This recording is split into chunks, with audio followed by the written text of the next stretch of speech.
আরকানুল ইসলাম, ইসলামের রোকন সমূহ। ইসলামের রোকন কয়টা বলেন তো দেখি? পাঁচটি। ইমানের রোকন কয়টি? ছয়টি। মাশাআল্লাহ, এটা মনে রাখতে হবে, অনেকে এলোমেলো করে ফেলায়। ইসলামের কয়টা, ইমানের কয়টা? তাহলে ইসলামের রোকন পাঁচটি, ইমানের রোকন ছয়টি। আজকের আলোচনা ইসলামের রোকন। তো প্রথমে আমরা যে অংশের ব্যাখ্যা করব, শাইখ বিন বাজ রাহিমাহুল্লাহ বলেন, আদ-দারসুস সানি আরকানুল ইসলাম, বায়ানু আরকানুল ইসলাম আল খামসা। এই দার্সে ইসলামের পাঁচটি আরকান বয়ান করা হবে। ওয়া আউয়ালুহা ওয়া আ'যামুহা শাহাদাতু আল্লা ইলাহা ইল্লাল্লাহ ওয়া আন্না মুহাম্মাদার রাসূলুল্লাহ। এক নম্বর রকম কি? জি, বলেন তো দেখি, আপনারা আগে একটু বলেন, ইসলামের এক নম্বর রকম কি? অনেকেই বলেন যে ঈমান। আসলে ঈমান না। নবী সাল্লাল্লাহু আলাইহি ওয়াসাল্লাম বলেন নাই যে ঈমান। নবী সাল্লাল্লাহু আলাইহি ওয়াসাল্লাম বলছেন কি? শাহাদা। সংক্ষেপে যদি বলেন শাহাদা। কিসের শাহাদা? দুইটি যে বিষয়ের শাহাদা। একটি হলো লা ইলাহা ইল্লাল্লাহর শাহাদা, আর একটা হলো মুহাম্মাদুর রাসূলুল্লাহ সাল্লাল্লাহু আলাইহি ওয়াসাল্লামের শাহাদা। এই দুটি জিনিসের শাহাদা। শাহাদা মানে কি? সাক্ষী। শাহাদা মানে সাক্ষী। যে কোনো লেনদেনের ক্ষেত্রে সাক্ষী রাখা মুস্তাহাব। যে কোনো লেনদেন, যে কোনো দুজন ব্যক্তির মধ্যে যে কোনো ধরনের লেনদেন হবে, এ ব্যাপারে সাক্ষী রাখা শরীয়তে মুস্তাহাব, এবং সাক্ষী থাকাটাও মুস্তাহাব, এবং প্রয়োজনের সময় সাক্ষী দেওয়া ওয়াজিব। সাক্ষী থাকা মুস্তাহাব, কিন্তু প্রয়োজনের সময় সাক্ষী দেওয়া ওয়াজিব। মিথ্যা সাক্ষী দেওয়া হারাম, এবং তিনটা আকবারুল কাবায়েরের একটা আকবারুল কাবায়ের, মানে বড় গুনার মধ্যে কবিরা গুনারও কবিরা গুনাহ তিনটা। তার মধ্যে ৩ নম্বরটা হলো শাহাদাতুজ জুর, মিথ্যা সাক্ষী দেওয়া। আর হারাম লেনদেনের সাক্ষী থাকা হারাম। ধরেন দুইজনের সুদের টাকা পয়সা লেনদেন করতেছে, আপনারা বললো যে ভাই আসেন একটু একটা স্বাক্ষর। কি সাক্ষী? আপনি সাক্ষী থাকবেন। এই সাক্ষী থাকা হারাম। ওরা সুদের লেনদেন করি যে গুনাহগার হবে, আপনি সাক্ষী থাকার কারণেও সেই গুনাহগার হবে। তাহলে বোঝা যায় ইসলামে সাক্ষ্য, শাহাদা, এটা খুবই গুরুত্বপূর্ণ জিনিস। এবং সাক্ষী কার কার গ্রহণযোগ্য হবে এটাও শরীয়তে নির্ধারিত আছে। সব মানুষের সাক্ষী, সব মুসলিমের সাক্ষী গ্রহণযোগ্য হবে না। ইমাম আহমদ বিন হাম্বল রাহিমাহুল্লাহ বলেন, যে মুসলিম সুন্নতকে গুরুত্ব দেয় না, সুন্নত পরিহার করে সবসময়, এই মুসলিমের সাক্ষী ইসলামী আদালত গ্রহণ করবে না। যেমন ধরেন দাড়ি রাখে না, এই মুসলিমের সাক্ষী ইসলামী আদালতে গ্রহণযোগ্য হবে না। পর্দা করে না, এই মহিলার সাক্ষী ইসলামী আদালতে গ্রহণযোগ্য হবে না। সুন্নতে মুআক্কাদা নামাজ পড়ে না, নিয়মিত সারি দেয়, ইচ্ছা করে ছেড়ে দেয়, এই মুসলিমের সাক্ষীও গ্রহণযোগ্য হবে না। কারণ যেই লোক সুন্নত ছেড়ে দেয় তার কাছে মিথ্যা বলা সহজ, সে মিথ্যা সাক্ষী দিতে পারে। এই জন্য প্রত্যেকটি জিনিসের ক্ষেত্রে সাক্ষী, যেমন সাপ দেখার জন্য সাক্ষীর শর্ত আছে, বিয়ে শাদীর ক্ষেত্রে সাক্ষীর কথা আছে। এরকম ইসলামী শরীয়তের অনেক বিষয় শাহাদার সাথে সংযুক্ত। তো ঈমানের ক্ষেত্রে, ইসলামের ক্ষেত্রে ও শাহাদা অত্যন্ত গুরুত্বপূর্ণ জিনিস। কোন ব্যক্তি মনে মনে সব বিশ্বাস করে কিন্তু শাহাদা দেয় না, সাক্ষী দেয় না, এই লোক মুসলিম হবে না। তার দৃষ্টান্ত আবু তালেব। আবু তালেব মনে মনে জানতো সবকিছু ঠিক, কিন্তু নবী সাল্লাল্লাহু আলাইহি ওয়াসাল্লাম যখন বলছেন ইয়া আম্মি কুল লা ইলাহা ইল্লাল্লাহ, চাচা আপনি লা ইলাহা ইল্লাল্লাহর সাক্ষী দেন, কিন্তু সে সাক্ষী দেয় নাই। মনে মনে সব জানে ঠিক আছে, ইসলাম ঠিক, ভাতিজা ঠিক, রাসূল ঠিক, সব ঠিক, কিন্তু সাক্ষ্য দেয় নাই। সাক্ষ্য না দেওয়ার কারণে সে কিন্তু ইমানদার হইতে, মুসলিম হইতে পারে নাই। আবার সাক্ষ্য দিছে, কিন্তু সাক্ষ্য জবানে সাক্ষ্য দিছে, কিন্তু সেটা অন্তরে বিশ্বাস করে নাই, তাহলে এই সাক্ষ্য দিলেও মুসলিম হবে না। যেমন মুনাফিকেরা, মুনাফিকেরা জবানে সাক্ষ্য দিছে কিন্তু অন্তরে এই সাক্ষ্য ছিল না। তো ইসলামের এক নম্বর রকম যেটা, সেটি হলো শাহাদাতু আল্লাহ ইলাহা ইল্লাল্লাহ ওয়া আন্না মুহাম্মাদার রাসূলুল্লাহ। সংক্ষেপে যদি বলি শাহাদা। আজকে আমাদের শুধু আলোচনা 1 নম্বরটা, 2 নম্বর বাকি 4টা আমরা যাব না। এক নং- এক- এক নম্বরটারও পুরাটাই যাব না। 1 নম্বরের শুধু শাহাদাতু আল্লাহ ইলাহা ইল্লাল্লাহ। আজকে আমাদের আলোচনা লা ইলাহা ইল্লাল্লাহ পর্যন্ত। পরবর্তী দার্সে আমাদের মুহাম্মদ রাসূলুল্লাহ থেকে শুরু করে ইকামিস সালাহ, ইতাইজ যাকাত, ওয়াল হজ, ওয়া সাওম রমাদান, সেগুলো আমরা পরের দার্সে যাব। তো শাইখ বিন বাজ রাহমাহুল্লাহ বলেন, বিশারফি মাআনিহা, এই যে লা ইলাহা ইল্লাল্লাহ সাক্ষ্য দিবে, মুহাম্মদ রাসূলুল্লাহ সাক্ষ্য দিবে, এটার অর্থ ব্যাখ্যা সহকারে আলোচনা হবে। মা বায়ানে শুরুতে লা ইলাহা ইল্লাল্লাহ, লা ইলাহা ইল্লাল্লাহ সাক্ষ্য দেওয়ার কিছু শর্ত আছে, সেই শর্তগুলো আলোচনা হবে। ওয়া মা'নাহা লা ইলাহা, লা ইলাহার অর্থ হইল নাফিয়ান জামিআ মা ইউবাদু মিন দুনিল্লাহ, আল্লাহ ছাড়া দুনিয়াতে যত বাতিল মাবুদের ইবাদত করা হয়, সমস্ত বাতিল মাবুদকে অস্বীকার করা, না করা, এটা হলো লা ইলাহা। আর ইল্লাল্লাহ মুসবিতান আল ইবাদাতা লিল্লাহি ওয়াহদা লা শারীকা লাহ।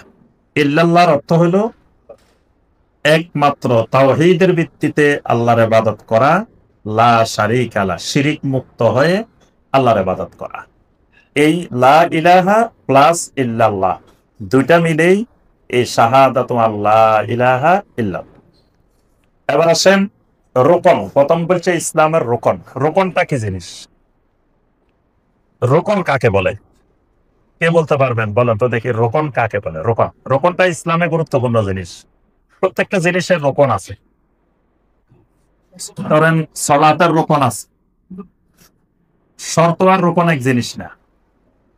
শর্ত এবং রোকন দুটার মধ্যে পার্থক্য আছে। একটা শর্ত, একটা রোকন। রোকন কাকে বলে?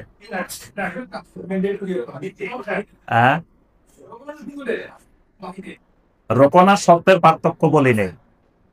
আমি জিজ্ঞাসা করছি, আগে প্রশ্ন বুঝতে হবে। প্রশ্ন হলো রোকন কাকে বলে, রোকন কি? তো শুধু পিলার বললে রোকন হয়ে যাবে? মানে রোকনের একটা সংজ্ঞা আছে তো, রোকন কাকে বলে, ডেফিনিশন অফ রোকন। রোকন কাকে বলে, রোকনের সংজ্ঞা। যে হ্যাঁ, মানে রোকনের সংজ্ঞা হলো লা ইয়াকুমু ইল্লা আলাইহা, মানে এমন একটি জিনিস যে জিনিস বাদ দিলে ওই জিনিস দাঁড়াইতে পারবে না। যে জিনিস বাদ দিলে ওই জিনিসটাই খুঁজে পাওয়া যাবে না, ওই জিনিসটাই থাকবে না। এটাকে বলা হয় কি? রোকন। যেমন ধরেন এই যে বিল্ডিংটা বানাইছে, বিল্ডিংটার মধ্যে মাঝে মাঝে কিছু পিলার দেওয়া লাগছে না? এই পিলার গুলো যদি বাদ দেওয়া হয়, তাহলে এই জিনিসটা দাঁড়িয়ে থাকতে পারবে না, এটা যে কোনো মুহূর্তে ভেঙে পড়ে যাবে। তাহলে যেই পিলার গুলোর উপরে, খুঁটিগুলোর উপরে এই ভবনটা দাঁড়িয়ে আছে, এই বিল্ডিং এর রোকন, ওইগুলা হলো এই বিল্ডিং এর রোকন। কেউ যদি জিজ্ঞাসা করে যে বারিধারা ডিওএইচএস কনভেনশন সেন্টারের রোকন কয়টি, তাহলে উত্তর কি হবে? এটার পিলার যে কয়টা, রোকনও সে কয়টা। এবং পিলার যত মজবুত হবে, এই বিল্ডিংটা তত মজবুত হবে। পিলার যত দুর্বল, এই বিল্ডিং এর রোকন যত দুর্বল, এই বিল্ডিংও তত দুর্বল। এজন্য প্রত্যেকটি জিনিসের আপনার রোকন আছে। আপনি কারোর সাথে একটি বেচা কিনা করবেন, চুক্তি করবেন, এটারও একটা রোকন আছে। বেচা কিনা করতে হইলে, লেনদেন করতে হইলে 1 নম্বরে আল আকেদান, দুইটা পক্ষ থাকতে হবে। ক্রেতা থাকতে হবে, বিক্রেতা থাকতে হবে। ক্রেতা আছে, বিক্রেতা নাই, বিক্রেতা আছে, ক্রেতা নাই, তাহলে কি চুক্তি হবে, বেচা কিনা হবে? এটা রোকন, বেচা কিনার রোকন। এটা যে দুইজন আপনার ক্রেতা বিক্রেতা লাগবে, দুইটা পক্ষ লাগবে। তারপরে এটা রোকন ইজাব কবুল। ইজাব কবুল না হইলে বেচা কিনা হবে না। একজন বলবে আমার এই জিনিস বিক্রির প্রস্তাব করলাম, আরেকজন বলবে আপনার এই জিনিস আমি কিনে নিলাম। তাহলে এই যে ইজাব এবং কবুল, এটা হলো রোকন। এরকম প্রত্যেকটি জিনিসের একটা কিছু রোকন আছে, রোকন ছাড়া কিছুই নেই। আচ্ছা, এবাদতের রোকন কয়টি? ইবাদতের রোকন হয় নাই। ইবাদতের রকম তিনটা। ইবাদতের রকম কয়টা? তিনটা। ইনশাআল্লাহ আপনারা এমন স্টুডেন্ট হইবেন, বাংলাদেশের মধ্যে সবচেয়ে সেরা স্টুডেন্ট হইবেন। কারণ আপনারা একটা ঢাকা শহরের বাড়িদারা স্টুডেন্ট, দেশি জায়গার স্টুডেন্ট না। তাহলে ইবাদতের রকম কয়টি বলার আগে উত্তর চলে আসবে, এবং আপনারা ইনশাআল্লাহ এক একজন দায়ী হবেন, সারা বাংলাদেশে তাওহীদের দাওয়াত ছড়িয়ে দিবেন ইনশাআল্লাহ। তাহলে ইবাদতের রকম কয়টি? এবং এগুলো আপনি দেখবেন অনেক আলেমও এগুলো পারবে না, কারণ চর্চা না করলে, পড়াশোনা না করলে এগুলো পারবেন। ইবাদতের রকম তিনটি। কি কি? হ্যাঁ জি, 2 নম্বরে আর রাজা, মাহাব্বাত, খাউফ, রাজা। বাংলা যদি বলেন ভালোবাসা, ভয়, আশা। এই তিনটা যদি কোনো ইবাদতের মধ্যে পাওয়া যায় এটা ইবাদত। তিনটার একটা যদি অনুপস্থিত থাকে এটা ইবাদত হবে না, এটা আল্লাহর ইবাদত হবে না। তিনোটা পাওয়া যাওয়া লাগবে। রোকন মানে তিনোটাই থাকতে হবে, একটার অনুপস্থিত থাকা এখানে যাবে না। তাহলে ইসলামের এরকম কিছু রোকন আছে, লা ইয়াকুমু ইল্লা আলাইহা। এগুলা না হইলে ইসলাম দাঁড়াইতে পারে না, ইসলামে থাকে। তাহলে দেখেন বাংলাদেশের মানুষের মধ্যে ইসলাম আছে? বাংলাদেশের মুসলিমদের ইসলাম আছে কিনা? কথা কয় না। এটার নাকি গবেষণা দরকার, মুক্তি হওয়া দরকার? নাই, ইসলাম নাই। 5টা রকম দেখেন, 5টা রকমের একটা রকমও ঠিক মতো নাই। প্রথম যেটা শাহাদাতু আল্লাহ ইলাহা ইল্লাল্লাহ ওয়া আন্না মুহাম্মাদুর রাসূলুল্লাহ, এটাতে 99.99 ফেল, এটা নাই, টোটালি নাই। 2 নম্বর ইকামিস সালাত, 95% ইকামিস সালার মধ্যে নাই। 95% মুসলিম সালাম কায়েমের মধ্যে নাই। জি, 95% ধরেন ইকামিস সালাহ নাই। এটা যাকাত। বাংলাদেশে যে সম্পদ আছে, এই সম্পদের যাকাত আদায় করলে হিসাব করে দেখা গেছে 5 থেকে 10 বছর যাকাত সঠিকভাবে আদায় হলে 10 বছর পরে বাংলাদেশের যাকাত খাওয়ার লোক, আপনি যত পত্রিকায় বিজ্ঞপ্তি দিয়ে একটা লোক খুঁজে পাওয়া যাবে না যাকাত খাওয়া। তাহলে বোঝা যায় বাংলাদেশে ঠিক মতো যাকাত আদায় করে না। সাওমে রমাদান, এটা বোঝা একটু কঠিন, কারণ রোজা রাখছে না রাখছে বুঝবেন কেমন? ইফতারের সময় তো সবাই ইফতার করে, এরা মনে করে রোজা না রাখলে ইফতার করা তো ইবাদত, সওয়াবের কাজ। এই জন্য আপনি দেখবেন যে এখানে ইফতারের আয়োজন করেন, সব হাজির, কিন্তু রোজা রাখছে না রাখছে, সিয়াম আছে না আছে তো বোঝার কায়দা নাই। যার কাছে সালাত নাই তার সিয়ামের কোনো গুরুত্ব নাই। তার তো 95% মধ্যে যদি সালাত না থাকে, এদের মধ্যে সিয়ামও নাই। হজ, হজ তো বিনোদন। বাংলাদেশের থেকে যারা হজে যায় বেশিরভাগই বিনোদনের জন্য যায়, এখানে বেড়াইতে যায়, ঘুরতে যায়। যে ইখলাস, হজের যে রোপণ, হজের যে ওয়াজিব, হজের যে সুন্নত, এগুলো সরকারে হজ খুব কম মানুষই করে। যাই হোক, এই যে রোপণগুলো, রোপণ না হইলে কোনো ব্যক্তির মধ্যে ইসলাম থাকবে না। এই 5টি রোকন ঠিক মতো থাকতে হবে। মাসালু আরকানুল ইসলাম মাসালুল আ'মেদাতে ফিল বুনিয়ান। বিল্ডিং এর মধ্যে খুঁটিগুলো, ফিলারগুলো যেরকম, ইসলামের রোকনগুলোও ওই রকম। এখন আসেন আবার ইসলাম কাকে বলে? এতক্ষণ তো রোকন বলছি, এবার আসেন ইসলাম। ইসলাম কাকে বলে? কে সংজ্ঞা দিতে পারবেন ইসলামের? জি ভাই বলেন।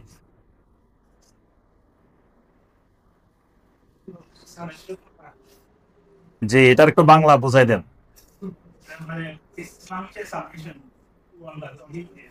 জি,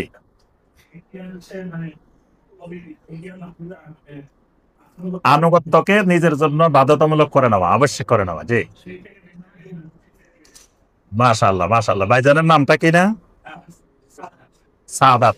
সাদাত ভাই, আজকে সাদাত ভাই 5টা ইসলামের সংজ্ঞা। অত্যন্ত দুঃখজনক বিষয় হলো বাংলাদেশে মুসলিম ইসলামের সংজ্ঞা জানে না।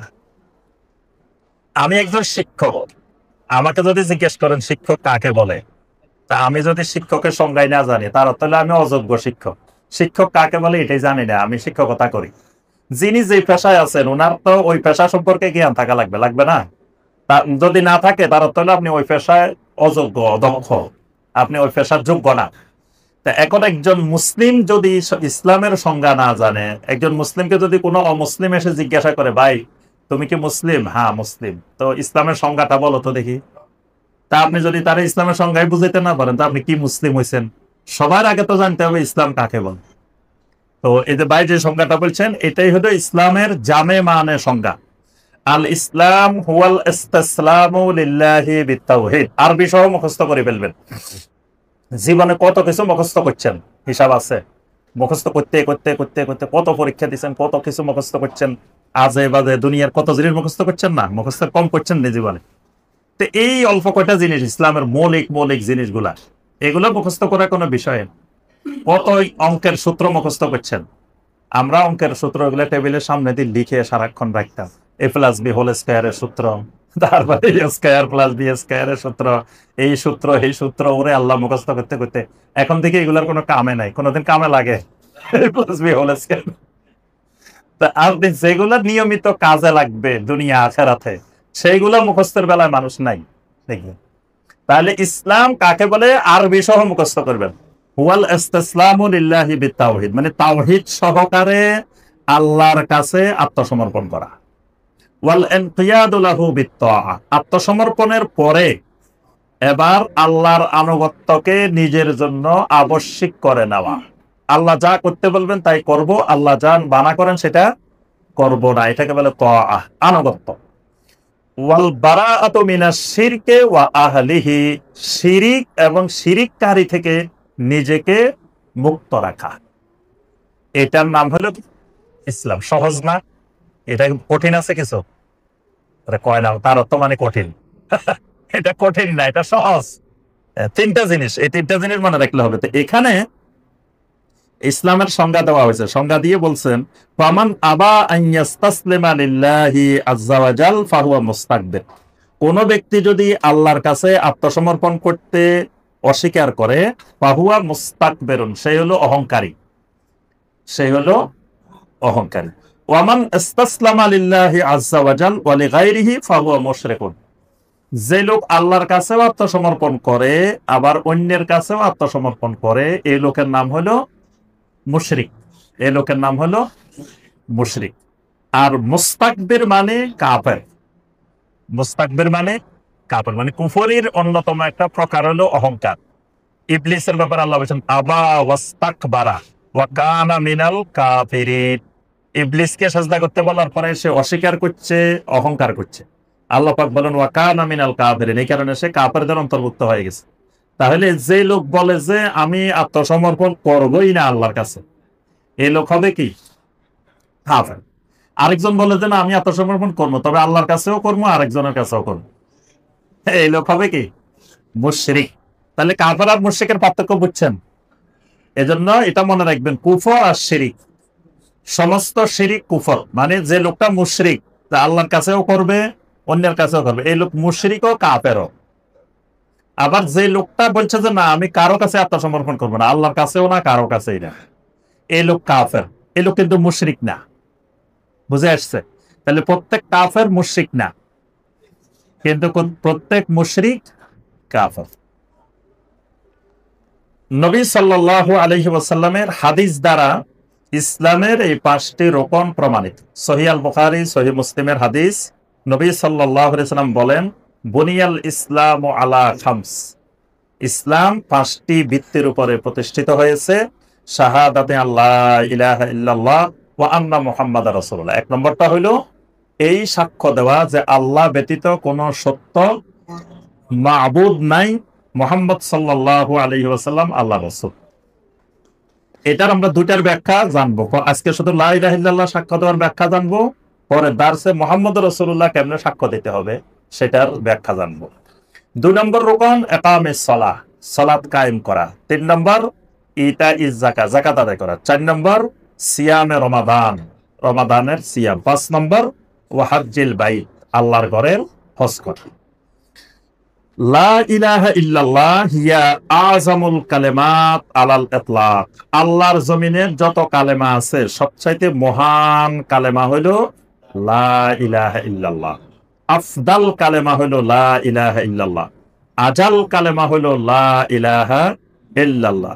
ওয়াহিয়া আফদালুজ জিকির, এটা আফদালুজ জিকির, এটার উপর আর জমিনে কোনো জিকিরও নাই।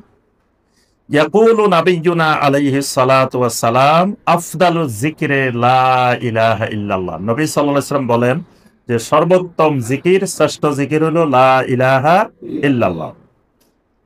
খায়রুদ দুআই দুআউ ইয়াউমে আরাফাহ, যত দোয়া আছে তার মধ্যে সর্বোত্তম দোয়া আরাফার দিনের দোয়া। ওয়া খায়রু মা কুলতু আনা ওয়ান নাবিয়্যুনা মিন ক্বাবলি, এবং শ্রেষ্ঠ দোয়া আরাফার মধ্যে ওইটাই যেটা আমি এবং আমার পূর্ববর্তী নবীরা করেছেন। সেই দোয়াটা কি? লা ইলাহা ইল্লাল্লাহু ওয়াহদাহু লা শারীকা লা, লাহুল মুলকু ওয়া লাহুল হামদু ওয়া হুয়া আলা কুল্লি শাইইন কাদির। তাহলে এই দোয়া শুরু হয়েছে কি দিয়ে? লা ইলাহা ইল্লাল্লাহ দিয়ে, কারণ এটা হলো আফদালুজ জিকির। সাফা মারওয়ার উপরে উঠলে, সাফা পাহাড়ের উপরে উঠলে, সাফা মারওয়া পাহাড়ের উপরে উঠলে প্রথমবার এই জিকির করতে হয়, লা ইলাহা ইল্লাল্লাহু ওয়াহদাহু লা শারীকা লা, লাহুল মুলকু ওয়া লাহুল হামদু ওয়া হুয়া আলা কুল্লি শাইইন কাদির। লা ইলাহা ইল্লাল্লাহু ওয়াহদা আনজাযা ওয়া'দা ওয়া নাসারা আবদা ওয়া হাযামাল আহজাবা ওয়াহদা। তাহলে বোঝা যায় যে এই লা ইলাহা ইল্লাল্লাহটা আফদাল জিকির। আল্লাহর জমিনে যত নবী রাসূল পাঠিয়েছেন, ওয়াহিয়া জুবদাতু দাওয়াতিল মুরসালিন, সমস্ত নবী রাসূলদের দাওয়াত ছিল লা ইলাহা ইল্লাল্লাহ। আল্লাহ পাক যেটিকে সূরা আল আম্বিয়ার 25 নম্বর আয়াতে কারিমা বলেছেন, ওয়ামা আরসালনা মিন ক্বাবলিকা মির রাসূলিন ইল্লা নূহি ইলাইহি আন্নাহু লা ইলাহা ইল্লা আনা ফা'বুদুন। আপনার আগে যত রাসূল আমি পাঠিয়েছি সবাইকে আমি ওহী নাজিল করছি এই মর্মে যে তোমরা দুনিয়ার মানুষকে দাওয়াত দাও লা ইলাহা ইল্লাল্লাহ, আর বলো ফা'বুদুন, একমাত্র পৃথিবীর মানুষ যেন আমি আল্লাহর গোলামি করে। তাহলে এই লা ইলাহা ইল্লাল্লাহ সমস্ত আম্বিয়া আলাইহিমুস সালামের দাওয়াত। এই লা ইলাহা ইল্লাল্লাহর দুইটা রোকন আছে। লা ইলাহা ইল্লাল্লাহর দুইটা রোকন, 8টা শর্ত। লা ইলাহা ইল্লাল্লাহর দুইটা রোকন, 8টা শর্ত মনে রাখতে হবে। লা ইলাহা ইল্লাল্লাহর রোকন কয়টি? শর্ত কয়টি? এবার আসেন রোকন আর শর্ত দুইটা আলাদা কেন করলাম? দুইটাই ফরজ, রোকনও ফরজ, শর্ত ফরজ। রোকন হলো ভিতরের পার্ট, শর্ত হলো বাহিরের পার্ট। কিছু ফরজ, প্রত্যেক ইবাদতের মধ্যে কিছু ফরজ থাকে বাহিরে, কিছু ফরজ থাকে ভিতরে। তো বাহিরেরটাকে বলা হয় শর্ত, ভিতরেরটাকে বলা হয় রোকন। তাহলে রোকন হলো লা ইলাহা ইল্লাল্লাহর কয়টা? দুইটা। শর্ত হলো কয়টা? রোকনও কিন্তু 8টা, কিন্তু প্রথম দুইটা, দুইটার আবার 4টা 4টা আছে। বুঝে আসছে? তাহলে মনে রাখবেন সহজ কথা, রোকনও 8টা, শর্তও কয়টা? 8টা। এই 16টা যদি কারো ঠিক হয়, বা সে লা ইলাহা ইল্লাল্লাহর শাহাদা ঠিক হয়েছে। 15টা ঠিক হয়েছে, একটা ঠিক হয় নাই, তার এখনো শাহাদাতে লা ইলাহা ইল্লাল্লাহ ঠিক হয়নি। বুঝে আসছে? তাহলে এই 16টা মিলাইতে হবে যে আমার 16টা ঠিক আছে কিনা, না কোনো একটাতে গন্ডগোল আছে। একটা গন্ডগোল হইলে পুরা লা ইলাহা ইল্লাল্লাহ গন্ডগোল হয়ে যাবে। যত জিকির করেন লা ইলাহা ইল্লাল্লাহ জিকির করতে করতে করতে কলম সাফ করে ফেলছেন, কিন্তু 16টার একটাই গন্ডগোল, তাহলে কাজ হবে না। তাহলে লা ইলাহা ইল্লাল্লাহ নিয়ে কবরে দেওয়া যাবে না। আচ্ছা এবার আসেন, তাহলে লা ইলাহা ইল্লাল্লাহর রোকন কয়টা? প্রথমে কয়টা? একটা হলো নফি আর একটা হলো ইসবাত। না আর হা, না হা। নফি হলো না, ইসবাত হলো হা। তাহলে না যোগ হা সমান সমান তাওহীদ। সূত্র মনে রাখবেন, এটা বীজগণিতের সূত্র। এই সূত্র মিলাইলে সব অঙ্ক মিলবে, না হয় অঙ্ক মিলাইতে পারবেন না।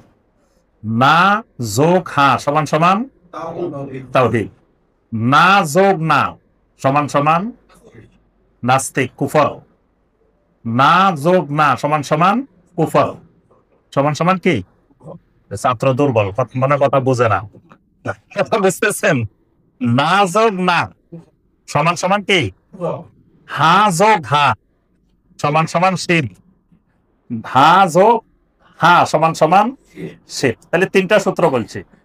না যোগ হা সমান সমান তাওহীদ, না যোগ না কুফর, হা যোগ হা শিরক। এবার আসেন 3টার ব্যাখ্যা। এই না যোগ হা সমান সমান তাওহীদ, তার অর্থ হলো তাওহীদী বিশ্বাসীকে কিছু জায়গায় না কইতে হবে, কিছু জায়গায় হা কইতে হবে। সব জায়গায় ইয়েস বলা যাবে না। যদি সব জায়গায় ইয়েস হয়, ঠিক কিনা বললেন যে ঠিক, তাওহীদ হয় নাই। মাঝে মাঝে কইতে হবে ব্যাঠিক। আমাদের দেশের শ্রোতারা ব্যাঠিক কয় না, বক্তা যদি যা কয় ঠিক কিনা কয় ঠিক, যা বলে সব ঠিক। তো এই জন্য ঠিক বলা, এটা এটা এটা হলো শিরিকের নীতিমালা, শিরিকের সূত্র। সব জায়গায় ঠিক, যেখানে পায় সেখানে সেজদা করে, যেখানে পায় সেখানে মাথা ঝুঁকায়, কোনো জায়গায় না নাই, সব জায়গায় হ্যাঁ, এটা শিরক। আবার সব জায়গায় না, এটা কুফর। এই জন্য কিছু কিছু জায়গায় না, কিছু কিছু জায়গায় হ্যাঁ। এই জন্যই লা ইলাহা ইল্লাল্লাহর এলেম লাগে, ওই কুফরের এলেম লাগে না। কুফরের জন্য এলেম দরকার নাই, শিরিকের জন্য এলেম লাগবে না। কারণ আপনি সব জায়গায় হ্যাঁ কইবেন, সব জায়গায় না কইবেন, এটার জন্য কি এলেমের দরকার আছে? কিন্তু যখন আমি বলবো যে এখন আপনাদের পরীক্ষা হবে, কোনটা সঠিক, সঠিকটা ইয়েস কইবেন, ব্যাঠিকটা নো কইবেন, এবার কিন্তু পড়াশোনা করতে হবে। যদি বলি যে সবগুলা ইয়েস কইবেন, তাহলে আর পড়াশোনার দরকার আছে? যদি সব নো কইবেন, তাও পড়াশোনার দরকার নেই। কিন্তু যদি বলি যে না, কোনটা ইয়েস কোনটা নো বুঝে শুনে বলতে হবে, এবার এলেম লাগবে। এই কারণেই আল্লাহ পাক বান্দার উপরে কোনো এলেম ফরজ করেন নাই, একটা এলেম ফরজে আইন করছেন। সূরা মুহাম্মাদের 19 নম্বর আয়াত, ফাআলাম আন্নাহু লা ইলাহা ইল্লাল্লাহ, লা ইলাহা ইল্লাল্লাহর ইলম শিখো। এই লা ইলাহা ইল্লাল্লাহর ইলম ফরজ, ফরজে আইন। যে লোক নাম স্বাক্ষর জানে না, তাকেও লা ইলাহা ইল্লাল্লাহর ইলম শিখতে হবে, কারণ এটা তার উপরেও ফরজে আইন। কারণ এই লা ইলাহা ইল্লাল্লাহ হলো মিফতাহুল জান্নাহ, জান্নাতের চাবি। তো ওই মূর্খ, মানে যে লোকটা লেখাপড়া জানে না, নাম স্বাক্ষর করতে জানে না, তাই সে কি জান্নাতে যাওয়া লাগবে না? কথা বলে, সে জান্নাতে যাওয়া লাগবে না? তো সে জান্নাতে যাইতে হলে লা ইলাহা ইল্লাল্লাহর ইলম লাগবে। তার হয়তো এসএসসি সার্টিফিকেট লাগবে না জান্নাতে যাইতে, এইচএসসি সার্টিফিকেট লাগবে না, বা অন্য কোনো সার্টিফিকেট লাগবে না, কিন্তু লা ইলাহা ইল্লাল্লাহ সার্টিফিকেট লাগবে। এই এলেমটা ছাড়া কেউ জান্নাতে যাইতে পারবে না। তাই এই জন্য প্রথম হলো নফি, দ্বিতীয় হলো ইসবাত। তাহলে লা ইলাহা এটা হলো নফি, ইল্লাল্লাহ হলো ইসবাত। এখন আমি যদি জিকির করি লা ইলাহা, লা ইলাহা, লা ইলাহা, বসে বসে জিকির করি, তাহলে আমি কি হব? কাফের হব, নাস্তিক হব। আচ্ছা, আমি যদি জিকির করি ইল্লাল্লাহ, ইল্লাল্লাহ, ইল্লাল্লাহ, কি হব?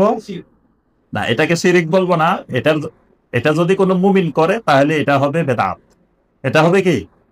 বেদাত। এই জন্য এটাকে ভাঙিয়ে ভাঙিয়ে জিকির করা যাবে না।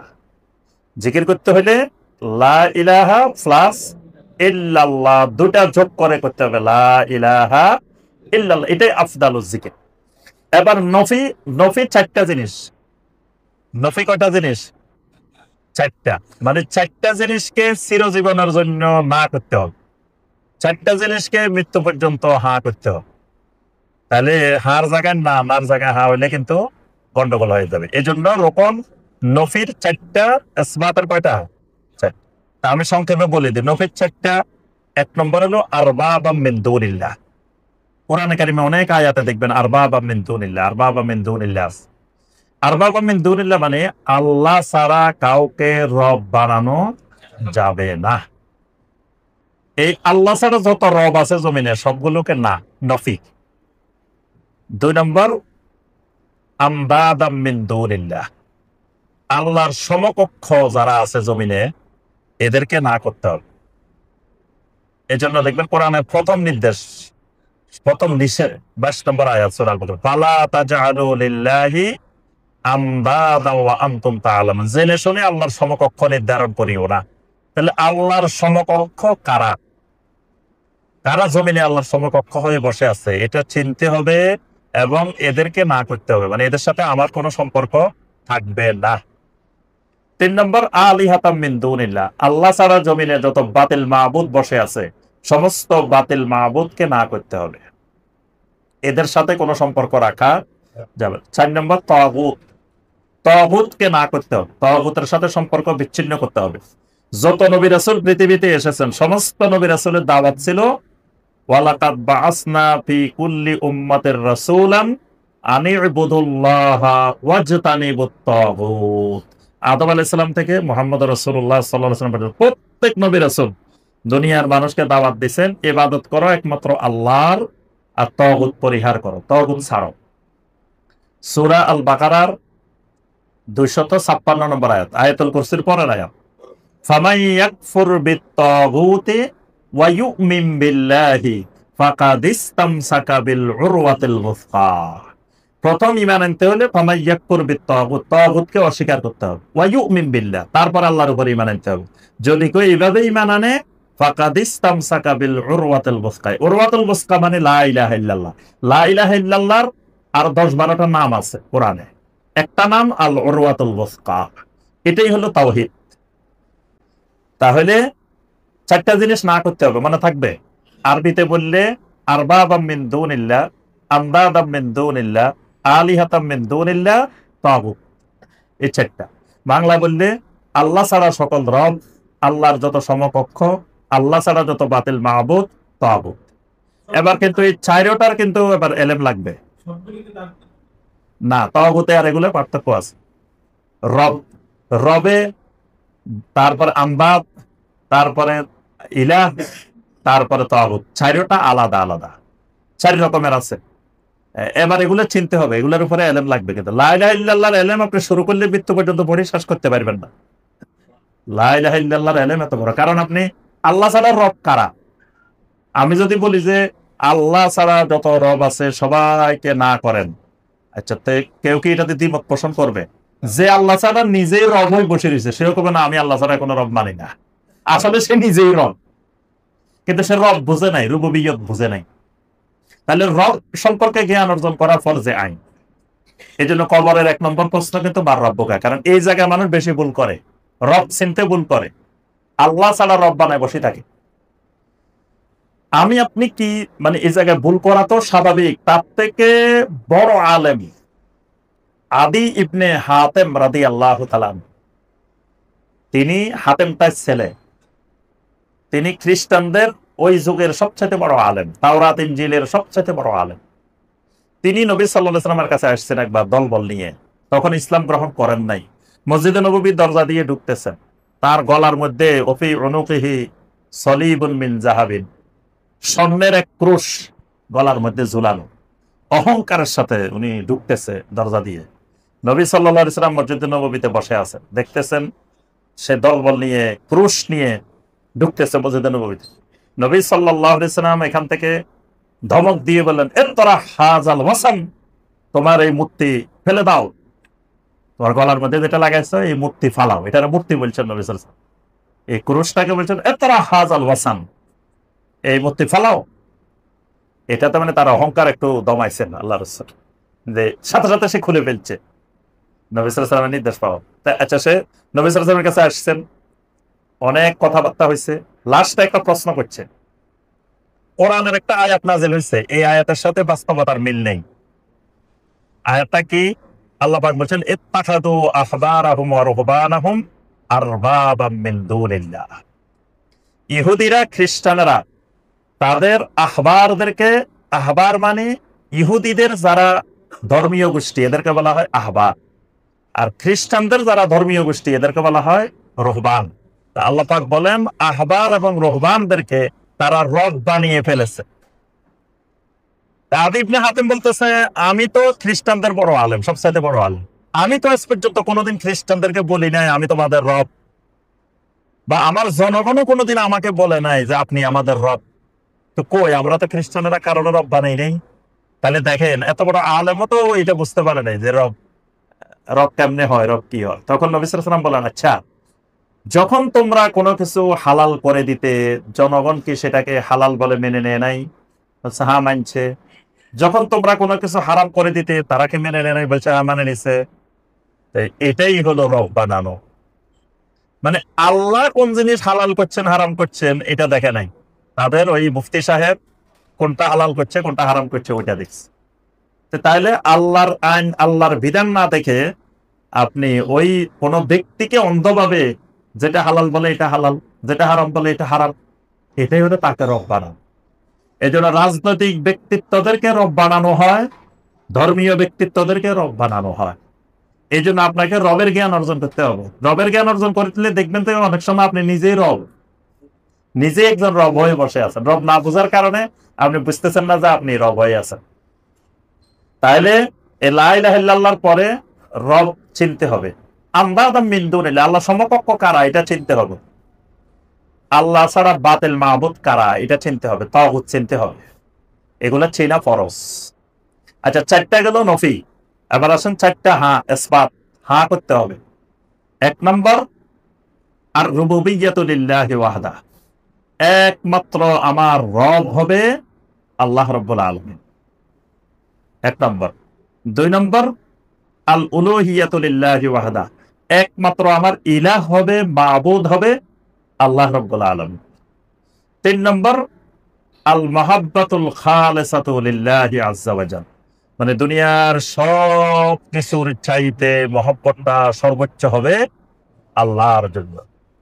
4 নম্বর আত-তাআতুল মুতলাকাতু লিল্লাহ, নিঃশর্ত আনুগত্য হবে আল্লাহ। রাসূলেরটা কেন হবে? আল্লাহ বলে দিয়েছেন মাইয়ুতিউর রাসূলা ফাকাদ আতা আল্লাহ, আমার রাসূলের আনুগত্য করলে এটা আমি আল্লাহর আনুগত্য। এই জন্য আমরা বলি যে নিঃশর্ত আনুগত্য করতে হবে আল্লাহ এবং আল্লাহ রাসূলের, আর কারো নিঃশর্ত আনুগত্য করা যাবে না। বাকিদের আনুগত্য হবে আত-তাআতুল মুকাইয়াদা, শর্তযুক্ত আনুগত্য, আর আল্লাহ এবং রাসূলের আনুগত্য হবে নিঃশর্ত। তাহলে এই 4টা হলো ইসবাত। তাহলে কয়টা হয়েছে? 8টা। তাহলে এই 8টা হলো কি রোকন। জি, পরের 4টা হলো একমাত্র রব হবে আল্লাহ, একমাত্র মাবুদ হবেন আল্লাহ, তারপরে খালেস মহাব্বত, খালেস ভালোবাসা, মানে ভালোবাসার সাথে খালেস লাগানো হয়েছে। সূরা আল বাকারার 165 নম্বর আয়াত আল্লাহ পাক বলছেন ওয়াল্লাযীনা আমানু আশাদ্দু হুব্বান লিল্লাহ, যারা ঈমানদার তারা সবচাইতে বেশি ভালোবাসে আল্লাহকে। এটাকে বলা হয় মহব্বতে খালেসা, মানে খালেস ভালোবাসা হবে একমাত্র আল্লাহ, নিঃশর্ত আনুগত্য হবে একমাত্র আল্লাহ। এই 4টা হলো হ্যাঁ, এগুলা সবসময় ইয়েস। আর ওই 4টা হলো কি না। এটা এই 8টা হলো কি রোকন, লা ইলাহা ইল্লাল্লাহর রোকন। এবার আসেন লা ইলাহা ইল্লাল্লাহর শর্ত। ওয়াহাব ইবনে মুনাব্বিহ রাহিমাহুল্লাহ, ওয়াহাব ইবনে মুনাব্বিহ একজন তাবেঈ এবং বড় মানের আপনার আলেম মুফাসসির। তো ওনাকে একদিন লোকেরা এসে জিজ্ঞাসা করলো আলাইসা লা ইলাহা ইল্লাল্লাহ মিফতাহুল জান্নাহ, আচ্ছা লা ইলাহা ইল্লাল্লাহ কি জান্নাতের চাবি না? তাহলে আমরা তো লা ইলাহা ইল্লাল্লাহ বলছি, সাক্ষ্য দিছি, তাহলে তো জান্নাতে গেলেই তালা খুলে যাবো, চাবি তো আছে। আমলে কিছু গন্ডগোল থাকলে, অন্য জায়গায় গন্ডগোল থাকলে অসুবিধা কি? চাবি যখন আছে খুলতে তো পারবো। সবাই আসে ওনাকে প্রশ্নটা করলেন। এইটাকে ইমাম বুখারী রাহিমাহুল্লাহ সহিহ আল বুখারীর মধ্যে তালিক হিসাবে উনি উল্লেখ করছেন, মানে এটা বুখারীর হাদিস না, তিনি তালিক হিসাবে এটাকে উল্লেখ করছেন। তো ওয়াহাব ইবনে মুনাব্বিহ রাহিমাহুল্লাহকে এই কথা বলার পরে উনি বললেন বালা, হ্যাঁ কথা ঠিক আছে, তোমরা যেটা বলছো এটা জান্নাতের চাবি, তবে এটা কি চিন্তা করছো কিনা ওয়ালাকিন লাইসা মিফতাহুন ইল্লা লাহু আসনান, এটা কোনোদিন চিন্তা করে দেখছো কিনা চাবি কাকে বলে, চাবির বৈশিষ্ট্য কি? চাবি কাকে বলে, চাবির বৈশিষ্ট্য কি, এটা চিন্তা করছো? চাবি ওইটাই যে যার কিছু দাঁত আছে, দাঁত ছাড়া চাবি হয় না, আর এই দাঁতের সাথে তালার মিল থাকতে হয়। এখানে যে দাঁত, এই দাঁত ওই তালার দাঁতের সাথে মিল থাকতে হয়, না হয় একই কোম্পানির তালা চাবি হইলো একটার মধ্যে আরেকটা ঢুকাইলে খোলে না। তো পার্থক্যটা কিসের কারণে খোলে না? দাঁতের কারণে।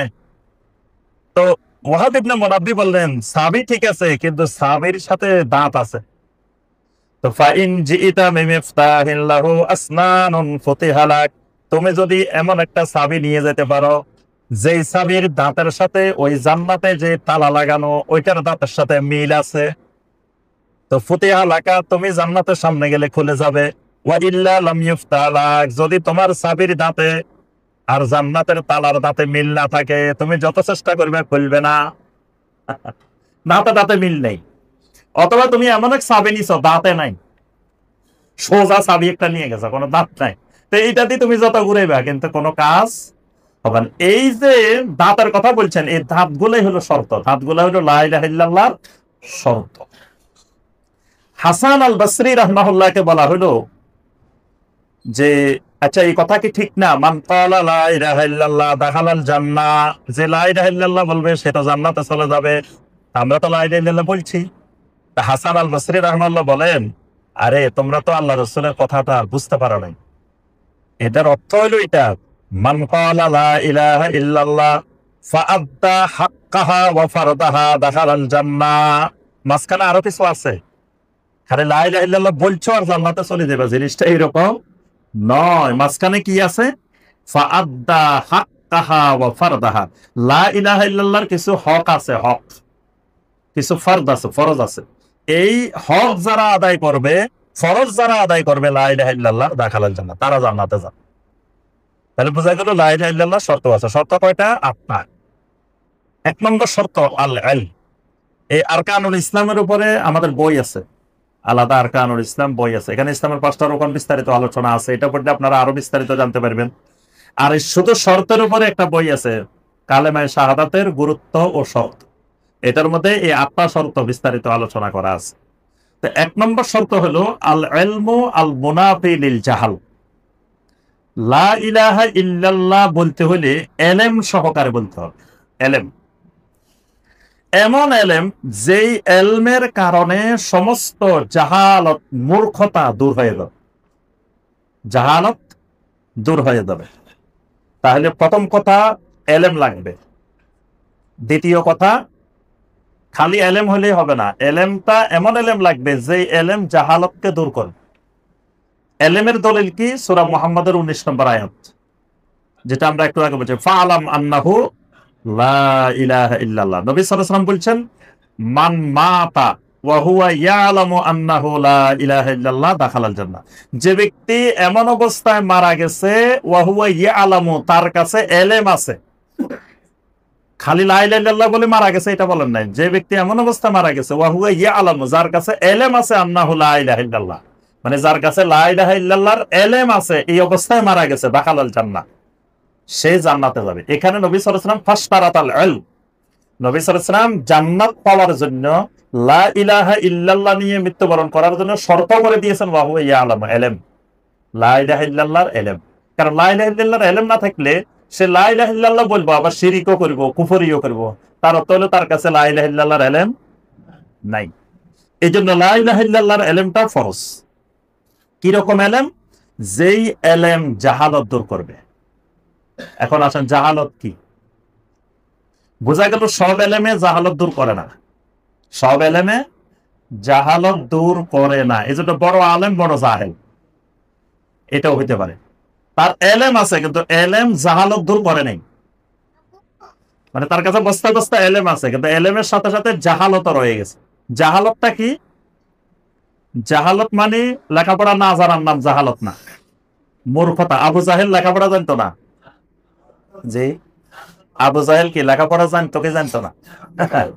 তাহলে সে কিন্তু জাহেল, জাহেলের লিডার। আবু জাহেল মানে জাহেলের বাপ, মানে জাহেলের নেতা। তো সে তো এত জ্ঞানী, এত বুদ্ধিজীবী, এত বিচক্ষণ, কিন্তু নবী সাল্লাল্লাহু আলাইহি ওয়াসাল্লাম বলছেন সে তো আবু জাহাল। খালি জাহেল না, জাহেলের বাপ, আগাগোড়া জাহেল। তার অর্থ হলো তার কাছে লেখাপড়াও আছে, শিক্ষা দীক্ষাও আছে, বুদ্ধিও আছে, নেতৃত্বের যোগ্যতাও আছে, সব আছে, কিন্তু সে জাহেল।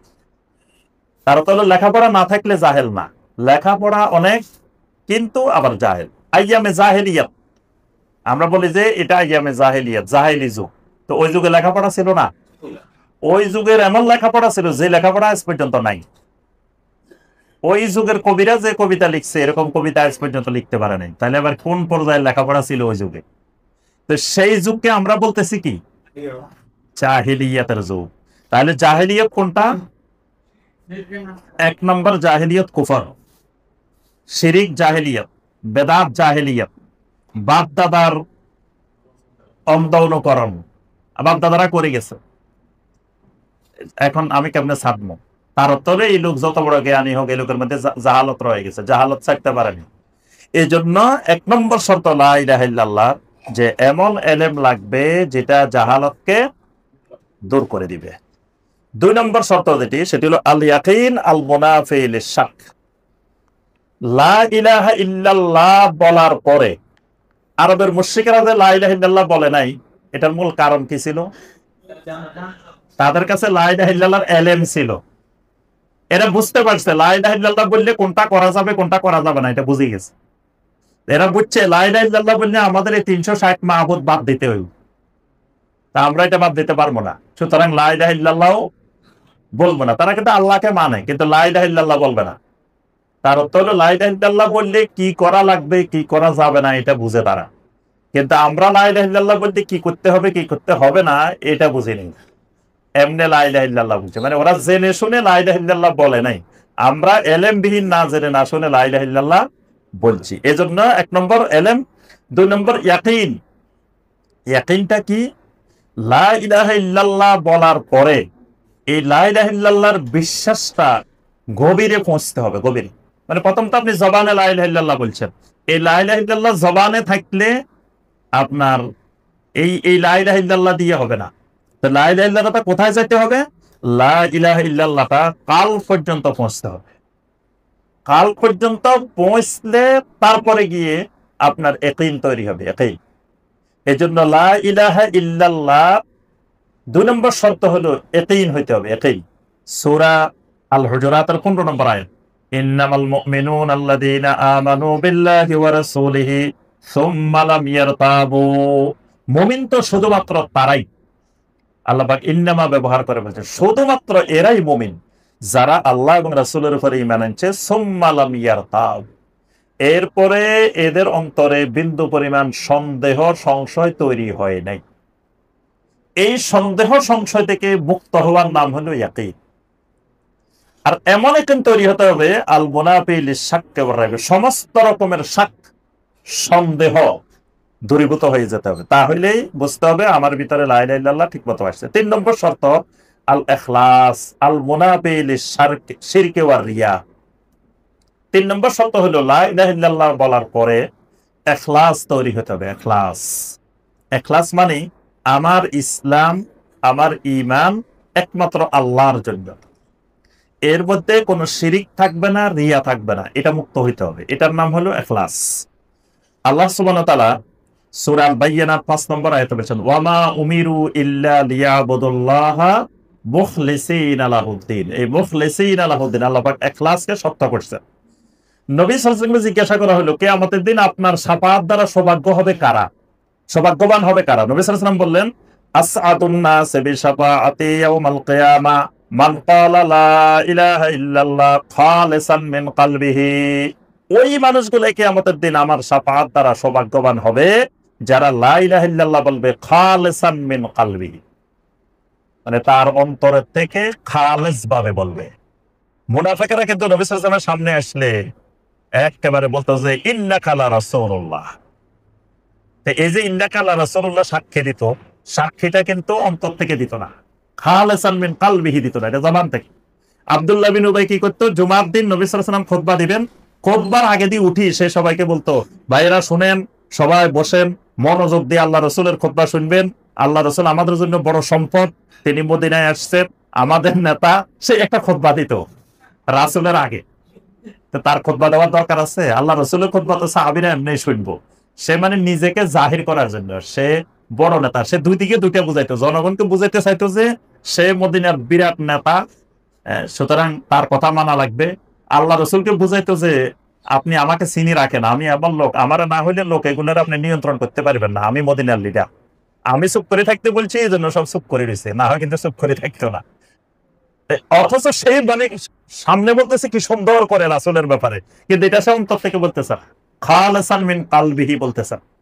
এই জন্য ঈমানের শর্ত, লা ইলাহা ইল্লাল্লাহ শর্ত হলো ইখলাস, অন্তর থেকে সবগুলো কাজ করতে হবে। এই জন্য ঈমানদারের মধ্যে শিরিক পাওয়া যাবে না, রিয়া পাওয়া যাবে না, যদি অন্তর থেকে ইখলাসের সাথে কেউ লা ইলাহা ইল্লাল্লাহ বলে। 4 নম্বর শর্ত আসিদ আল মুনাফি লিল কাযিব, সত্য, সততা থাকতে হবে ঈমানের ক্ষেত্রে, সততা, সিদক, লা ইলাহা ইল্লাল্লাহ সততা থাকতে হবে। আল মুনাফি লিল কাযিব, যেটা সমস্ত মিথ্যাকে দূর করে দিবে।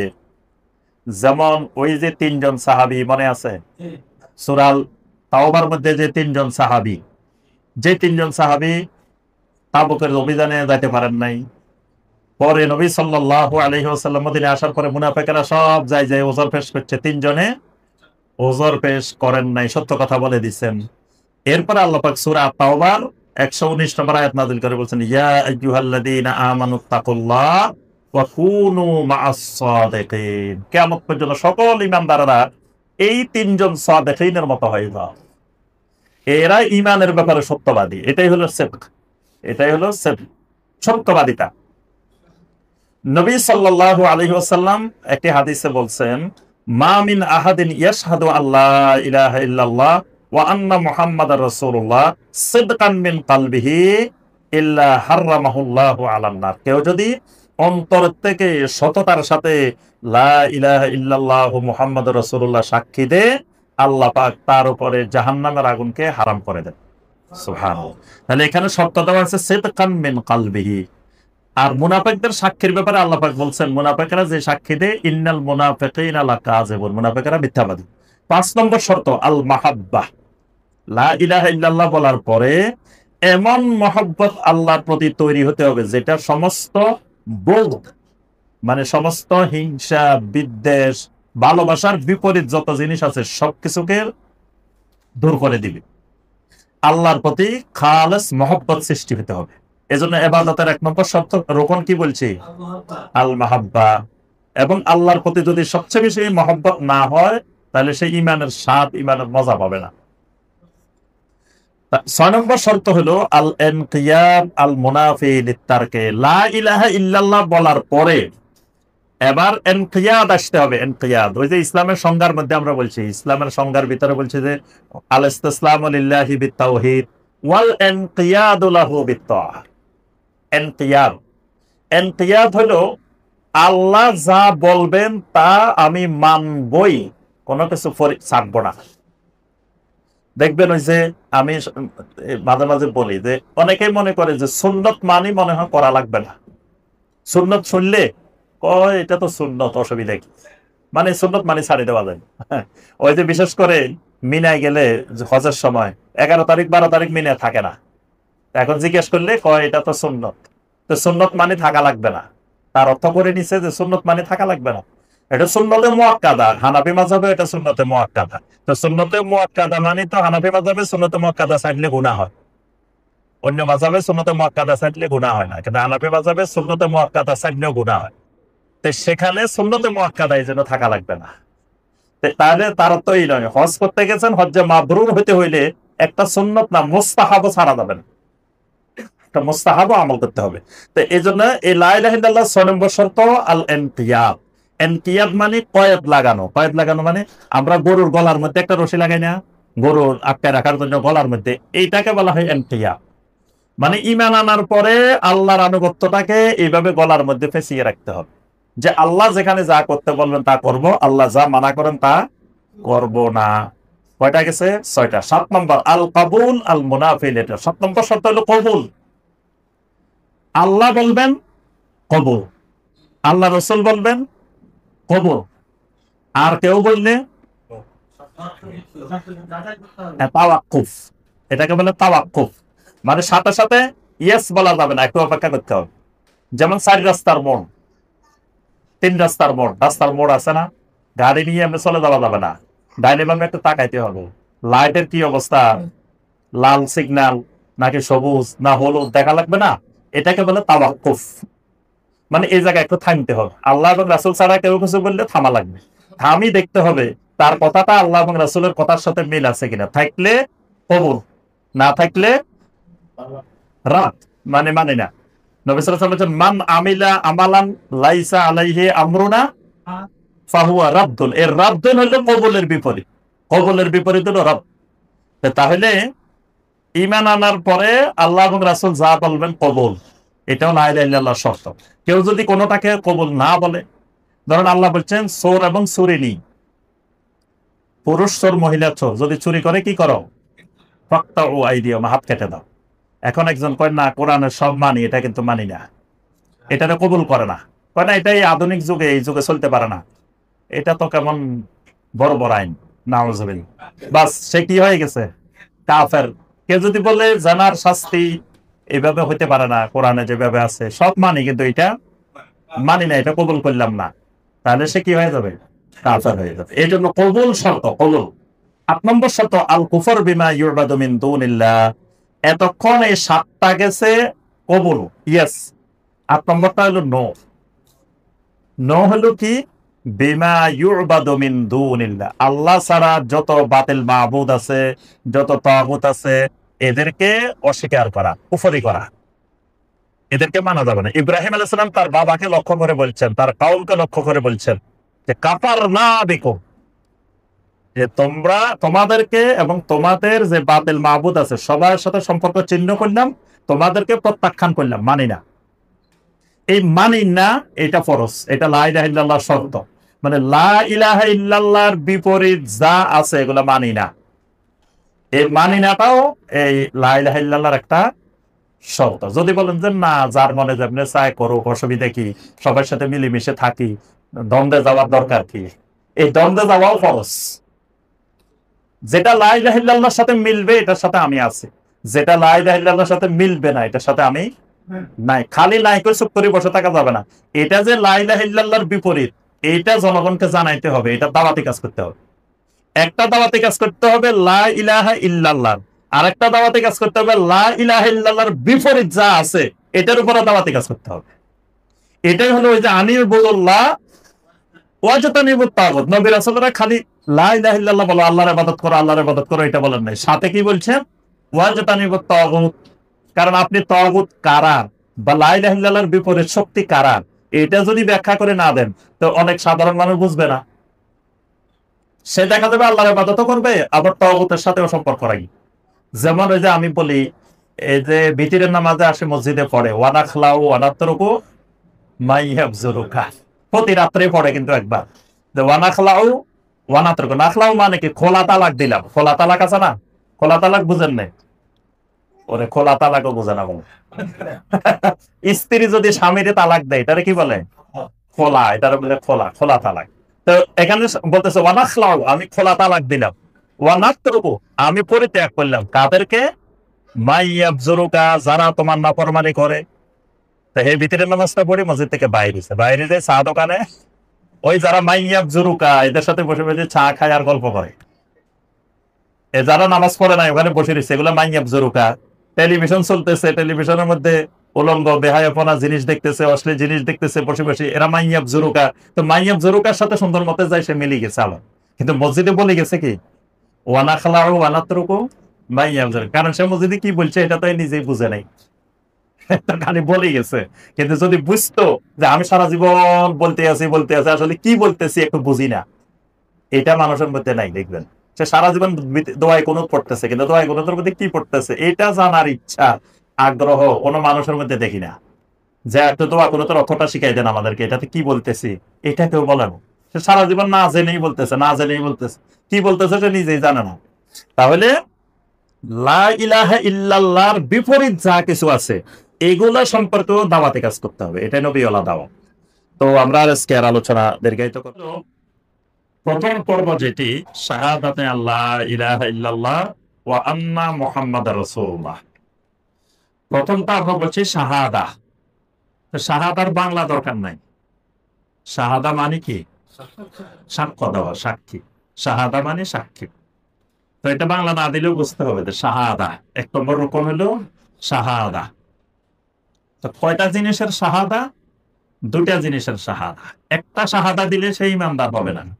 কেউ যদি শুধু সাক্ষী দিল লা ইলাহা ইল্লাল্লাহ কিন্তু মুহাম্মাদুর রাসূলুল্লাহ সাক্ষী দিবে না, তাহলে সেও ইমানদার না। আবার কেউ সাক্ষী দিল মুহাম্মাদুর রাসূলুল্লাহ সাল্লাল্লাহু আলাইহি ওয়াসাল্লাম কিন্তু লা ইলাহা ইল্লাল্লাহ সাক্ষী দিবে না, তাহলেও এই লোক মুসলিম হইতে পারবে না। তাহলে দুটা অংশ সাক্ষী দিতে হবে। শাহাদার প্রথম অংশ লা ইলাহা ইল্লাল্লাহ, দ্বিতীয় অংশ মুহাম্মাদুর রাসূলুল্লাহ সাল্লাল্লাহু আলাইহি ওয়াসাল্লাম।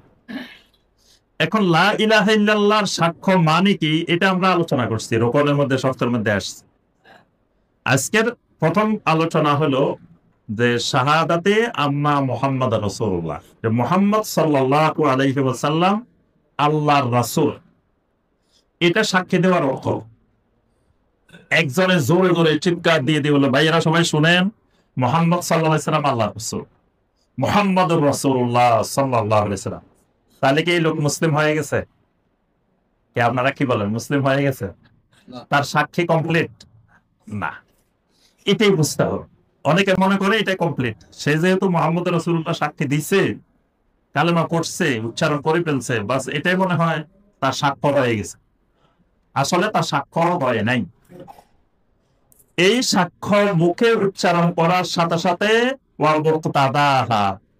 শাইখ বিন বাজ রাহমাহুল্লাহ বলেন যে তুমি মুখেও যখন উচ্চারণ করবা লা ইলাহা ইল্লাল্লাহু মুহাম্মাদুর রাসূলুল্লাহ, এই মুহাম্মাদুর রাসূলুল্লাহ তুমি ঘোষণা দেওয়ার পরে মুহাম্মাদুর রাসূলুল্লাহর কিছু চাহিদা আছে, চাহিদা মুক্তাদা, মুক্তাদা মানে চাহিদা, দাবি।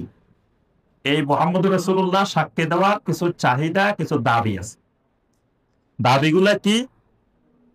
এখানে তিনি 4টা দাবির কথা উল্লেখ করেছেন। এগুলো মনে রাখবেন, এগুলো পরবর্তী পরীক্ষায় আসবে কিন্তু যে মুহাম্মদ রাসূলুল্লাহ সাক্ষী দেওয়ার অর্থ কি, বা মুহাম্মদ রাসূলুল্লাহর সাক্ষী দেওয়ার চাহিদা কি, দাবি কি। দাবি এখানে কয়টা বলা হয়েছে? 4টা। 1 নম্বর তাসদীকুহু ফীমা আখবারা, মানে তিনি যা খবর দিবেন, যা বর্ণনা করবেন, এই সব কিছুকে সত্যায়ন করতে হবে, তাসদীক করতে হবে।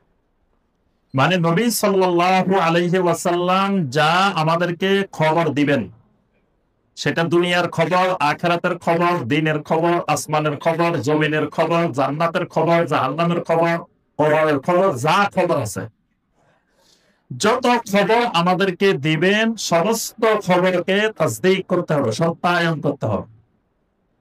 একটা খবর যদি কেউ বলে যে না এটা ঠিক না, নবী সাল্লাল্লাহু আলাইহি ওয়াসাল্লাম খবর দিয়েছেন কিন্তু সে বলবো যে না এটা ঠিক না, এটা উনি মানতে পারতেছে না, এটা সত্যায়ন করতে পারতেছে না, নবী সাল্লাল্লাহু আলাইহি ওয়াসাল্লামের সহিহ হাদিসে আছে কিন্তু সে মানতে পারতেছে না, তাহলেও তার সাক্ষ্য হয়নি, সাক্ষ্য কমপ্লিট হয়নি। এজন্য নবী সাল্লাল্লাহু আলাইহি ওয়াসাল্লাম আমাদেরকে খবর দিয়েছেন, তিনি মেরাজের রাত্রিতে গেছেন, সেখানে আল্লাহ সুবহানাহু ওয়া তাআলা তার উপরে প্রথমে 50 ওয়াক্ত সালাত তার উম্মতের উপর ফরজ করছেন। পরবর্তীতে মুসা আলাইহিস সালামের পরামর্শে আবার আল্লাহ পাকের কাছে আবেদন করছেন, আল্লাহ পাক কমাইতে কমাইতে 5 ওয়াক্ত দিয়েছেন। এই খবরটা আমাদের কাছে এসেছে সহিহ আল বুখারীর হাদিস, মানে বিশুদ্ধ সূত্রে এসেছে। কেউ যদি কয় না এটা কেমনে হয়, 50 ওয়াক্ত নামাজ ফরজ হইতে পারে, এটা প্রয়োজনে আবার কেমনে আদায় করবে, 24 ঘন্টার মধ্যে 50 ওয়াক্ত কেমনে আদায় করবো? তাহলে তার অর্থ হলো যে নবী সাল্লাল্লাহু আলাইহি ওয়াসাল্লাম যে খবরটা দিয়েছেন সেই খবরটা মানতে পারে নাই, তাহলে তার সাক্ষ্য কমপ্লিট হয়নি, সাক্ষ্য পরিপূর্ণ। মানে এগুলো আমরা ব্যাখ্যা করব। প্রথমে আমরা 4টা, এই সাক্ষীর 4টা দাবি, 4টা চাহিদা। 1 নম্বর তাসদীকুহু ফীমা আখবারা, মুহাম্মদুর রাসূলুল্লাহ সাল্লাল্লাহু আলাইহি ওয়াসাল্লাম যা খবর দিবেন তা সত্যায়ন করা। 2 নম্বর ওয়া তাআতুহু ফীমা আমারা, তিনি যা কিছু নির্দেশ দিবেন তার আনুগত্য করা। মুহাম্মদ রাসূলুল্লাহ সাল্লাল্লাহু আলাইহি ওয়াসাল্লাম যা নির্দেশ দিবেন সেটা মেনে নেওয়া, সেটা আনুগত্য করা, এটা 2 নম্বর চাহিদা। 3 নম্বর ওয়া ইজতিনাবু মা নাহা আনহু ওয়া জাযার, তিনি যা কিছু থেকে নিষেধ করেছেন, যেই ব্যাপারে তিনি ভীতি প্রদর্শন করেছেন, এটা থেকে দূরে থাকা, এটা 3 নম্বর দাবি। 4 নম্বর ওয়া আল্লা ইউবাদাল্লাহু ইল্লা বিমা শারাআহুল্লাহু আযজা ওয়া জাল ওয়া রাসূলুহু সাল্লাল্লাহু আলাইহি ওয়াসাল্লাম, আল্লাহ এবং আল্লাহ রাসূল সাল্লাল্লাহু আলাইহি ওয়াসাল্লাম যেটাকে শরীয়ত হিসাবে নির্ধারণ করেছেন ওই পদ্ধতিতেই আল্লাহর গোলামি করতে হবে, আল্লাহর ইবাদতটা করতে হবে। আল্লাহ এবং আল্লাহ রাসূল যেই পদ্ধতিতে করতে বলছেন সেই পদ্ধতিতে করতে হবে। এই 4টা হলো মুহাম্মদ রাসূলুল্লাহ সাল্লাল্লাহু আলাইহি ওয়াসাল্লামের সাক্ষ্য দেওয়ার কি চাহিদা। এটাকে সবাই বুঝতে পারছেন? কথা বলেন না, মনে বুঝেন?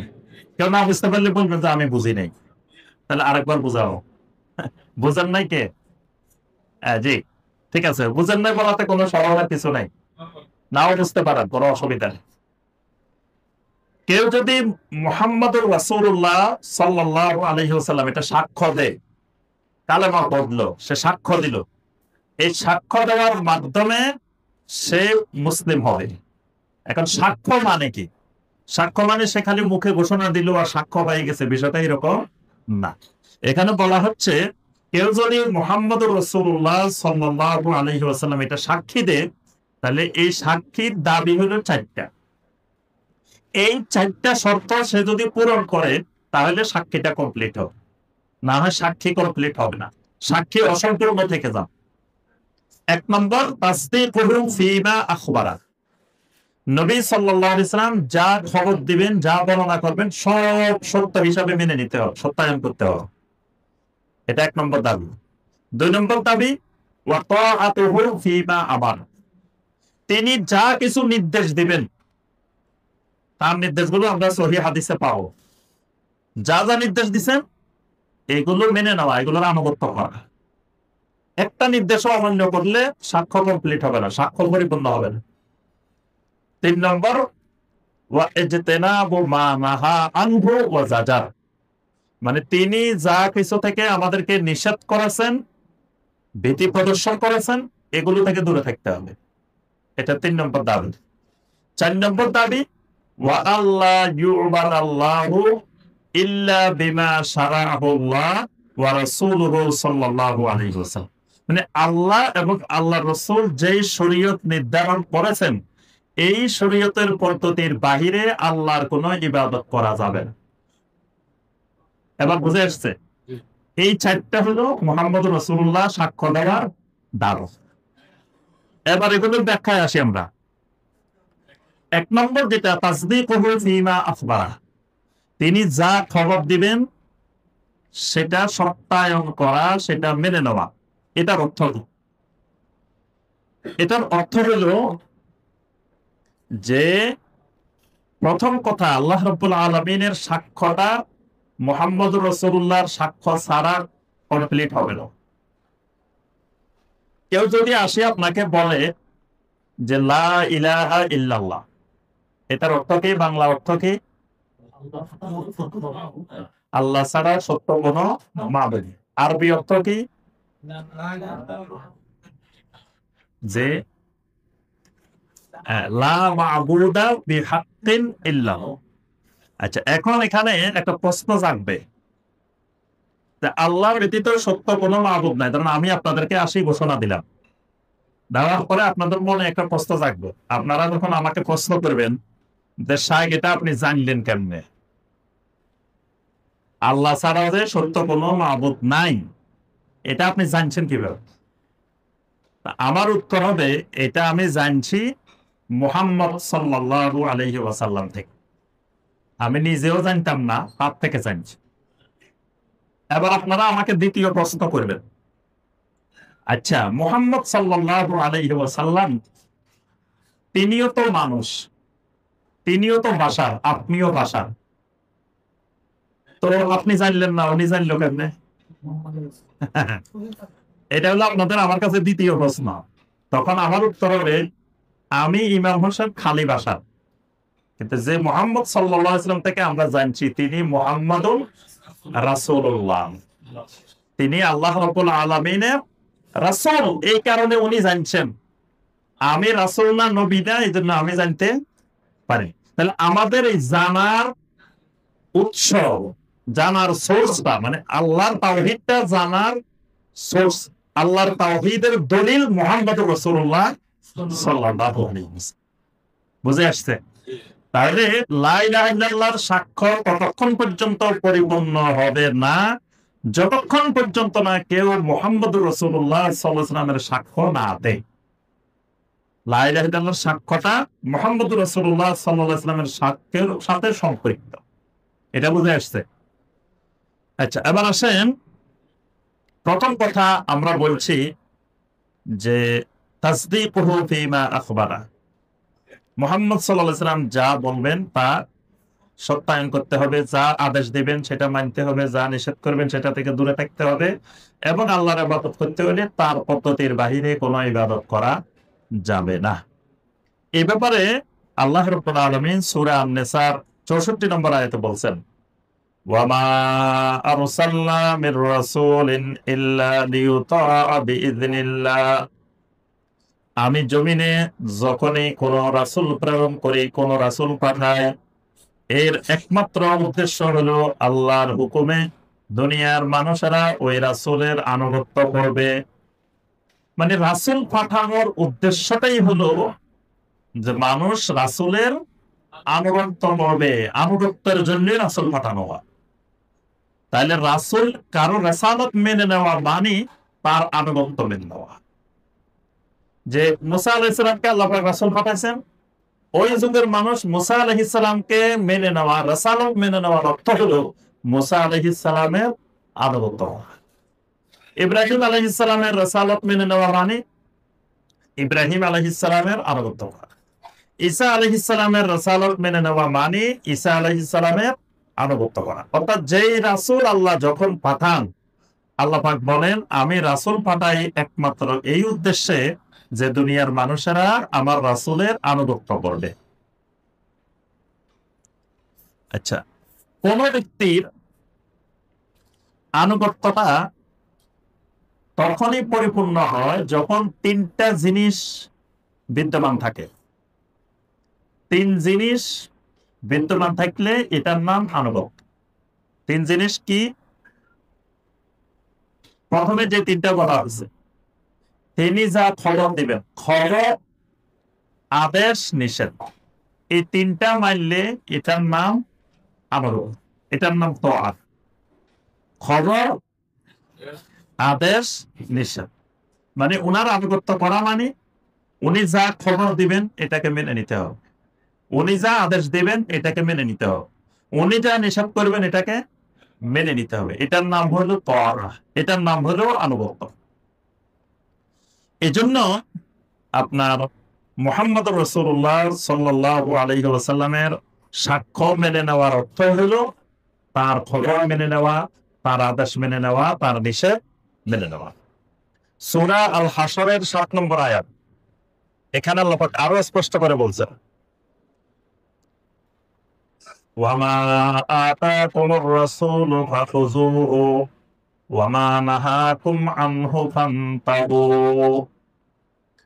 তোমাদেরকে রাসূল যা দেন, যা প্রদান করেন, ফাখুযুহু, সেটা তোমরা গ্রহণ করো।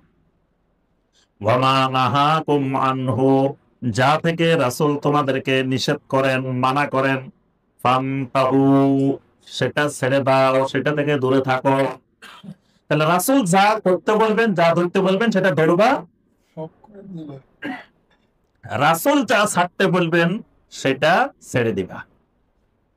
সূরা আন-নাসার 65 নম্বর আয়াত, ফালা ওয়া রাব্বিকা লা ইউমিনুন। সূরা আন-নাসার 65 নম্বর আয়াতে আল্লাহ পাক বলেন, ফালা ওয়া রাব্বিকা লা ইউমিনুন, আপনার রবের কসম, ওই মানুষেরা কোনদিন ঈমানদার হতে পারবে না, হাত্তা ইউহাক্কিমুকা ফীমা শাজারা বাইনাহুম, যখন তাদের কোন বিরোধের বিষয়ে আপনি কোন ফয়সালা দিবেন, সুম্মা লা ইয়াজিদু ফি আনফুসিহিম হারাজাম মিম্মা কাদাইতা, আপনি যেই ফয়সালা দিবেন ওই ফয়সালা তাদের মনের ভিতরে কোনো সংশয় পাওয়া যাবে না, ওইটা মেনে নেওয়ার ব্যাপারে তাদের মনে কোনো সংশয় থাকবে না। ওয়া ইউসাল্লিমু তাসলিমা, পরিপূর্ণ রূপে ওই ফয়সালার সামনে আত্মসমর্পণ না করা পর্যন্ত আপনার রবের কসম এই লোক ঈমানদার হতে পারবে না।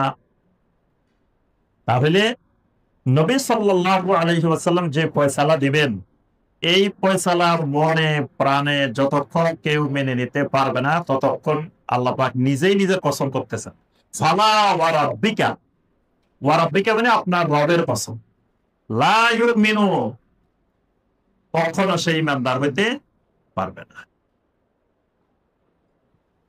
সূরা আল আহজাবের 36 নম্বর আয়াত, ওয়ামা কানা লিমুমিনিন ওয়ালা মুমিনাতিন ইযা কাদাল্লাহু ওয়া রাসূলুহু আমরান আন ইয়াকুনা লাহুমুল খিয়ারাতু মিন আমরিহিম, কোন মুমিন পুরুষ, কোন মুমিন নারী, কারোর জন্য কোনো এখতিয়ার নাই। এখতিয়ার মানে অপশন, কোন অপশনের রাস্তা খোলা নাই। বেচা কেনার মধ্যে একটা গুরুত্বপূর্ণ জিনিস হলো অপশন, খেয়া, এটাকে বলে খেয়া। খেয়ারে মাজলিস। খেয়ারে মাজলিস হলো এই বৈঠকের মধ্যে আপনি চাইলে ফেরত দিতে পারবেন, চাইলে দিতেও পারবেন, বৈঠক থেকে উঠে গেছেন আর কোনো ফেরতের কাম নাই। এটা খেয়ারে মাজলিস। খেয়ারে শর্ত, খেয়ারে রুইয়া, অনেক ধরনের খেয়ার আছে। তা আল্লাহ পাক বলছেন কোন মুমিন মুমিনাতের কোনো খেয়ার নাই, কোনো এখতিয়ার নাই। ইদা কাদাল্লাহু ওয়া রাসূলুহু আমরান, আল্লাহ এবং আল্লাহ রাসূল যখন কোনো নির্দেশ দিবেন, আইয়াকুনা লাহুমুল খিয়ারাতু মিন আমরিহিম, আল্লাহ এবং আল্লাহ রাসূলের ওই নির্দেশ মানবেন কি মানবেন না, আনুগত্য করবেন কি করবেন না, ছাড়বেন কি ছাড়বেন না, এই ব্যাপারে কোনো এখতিয়ার নাই।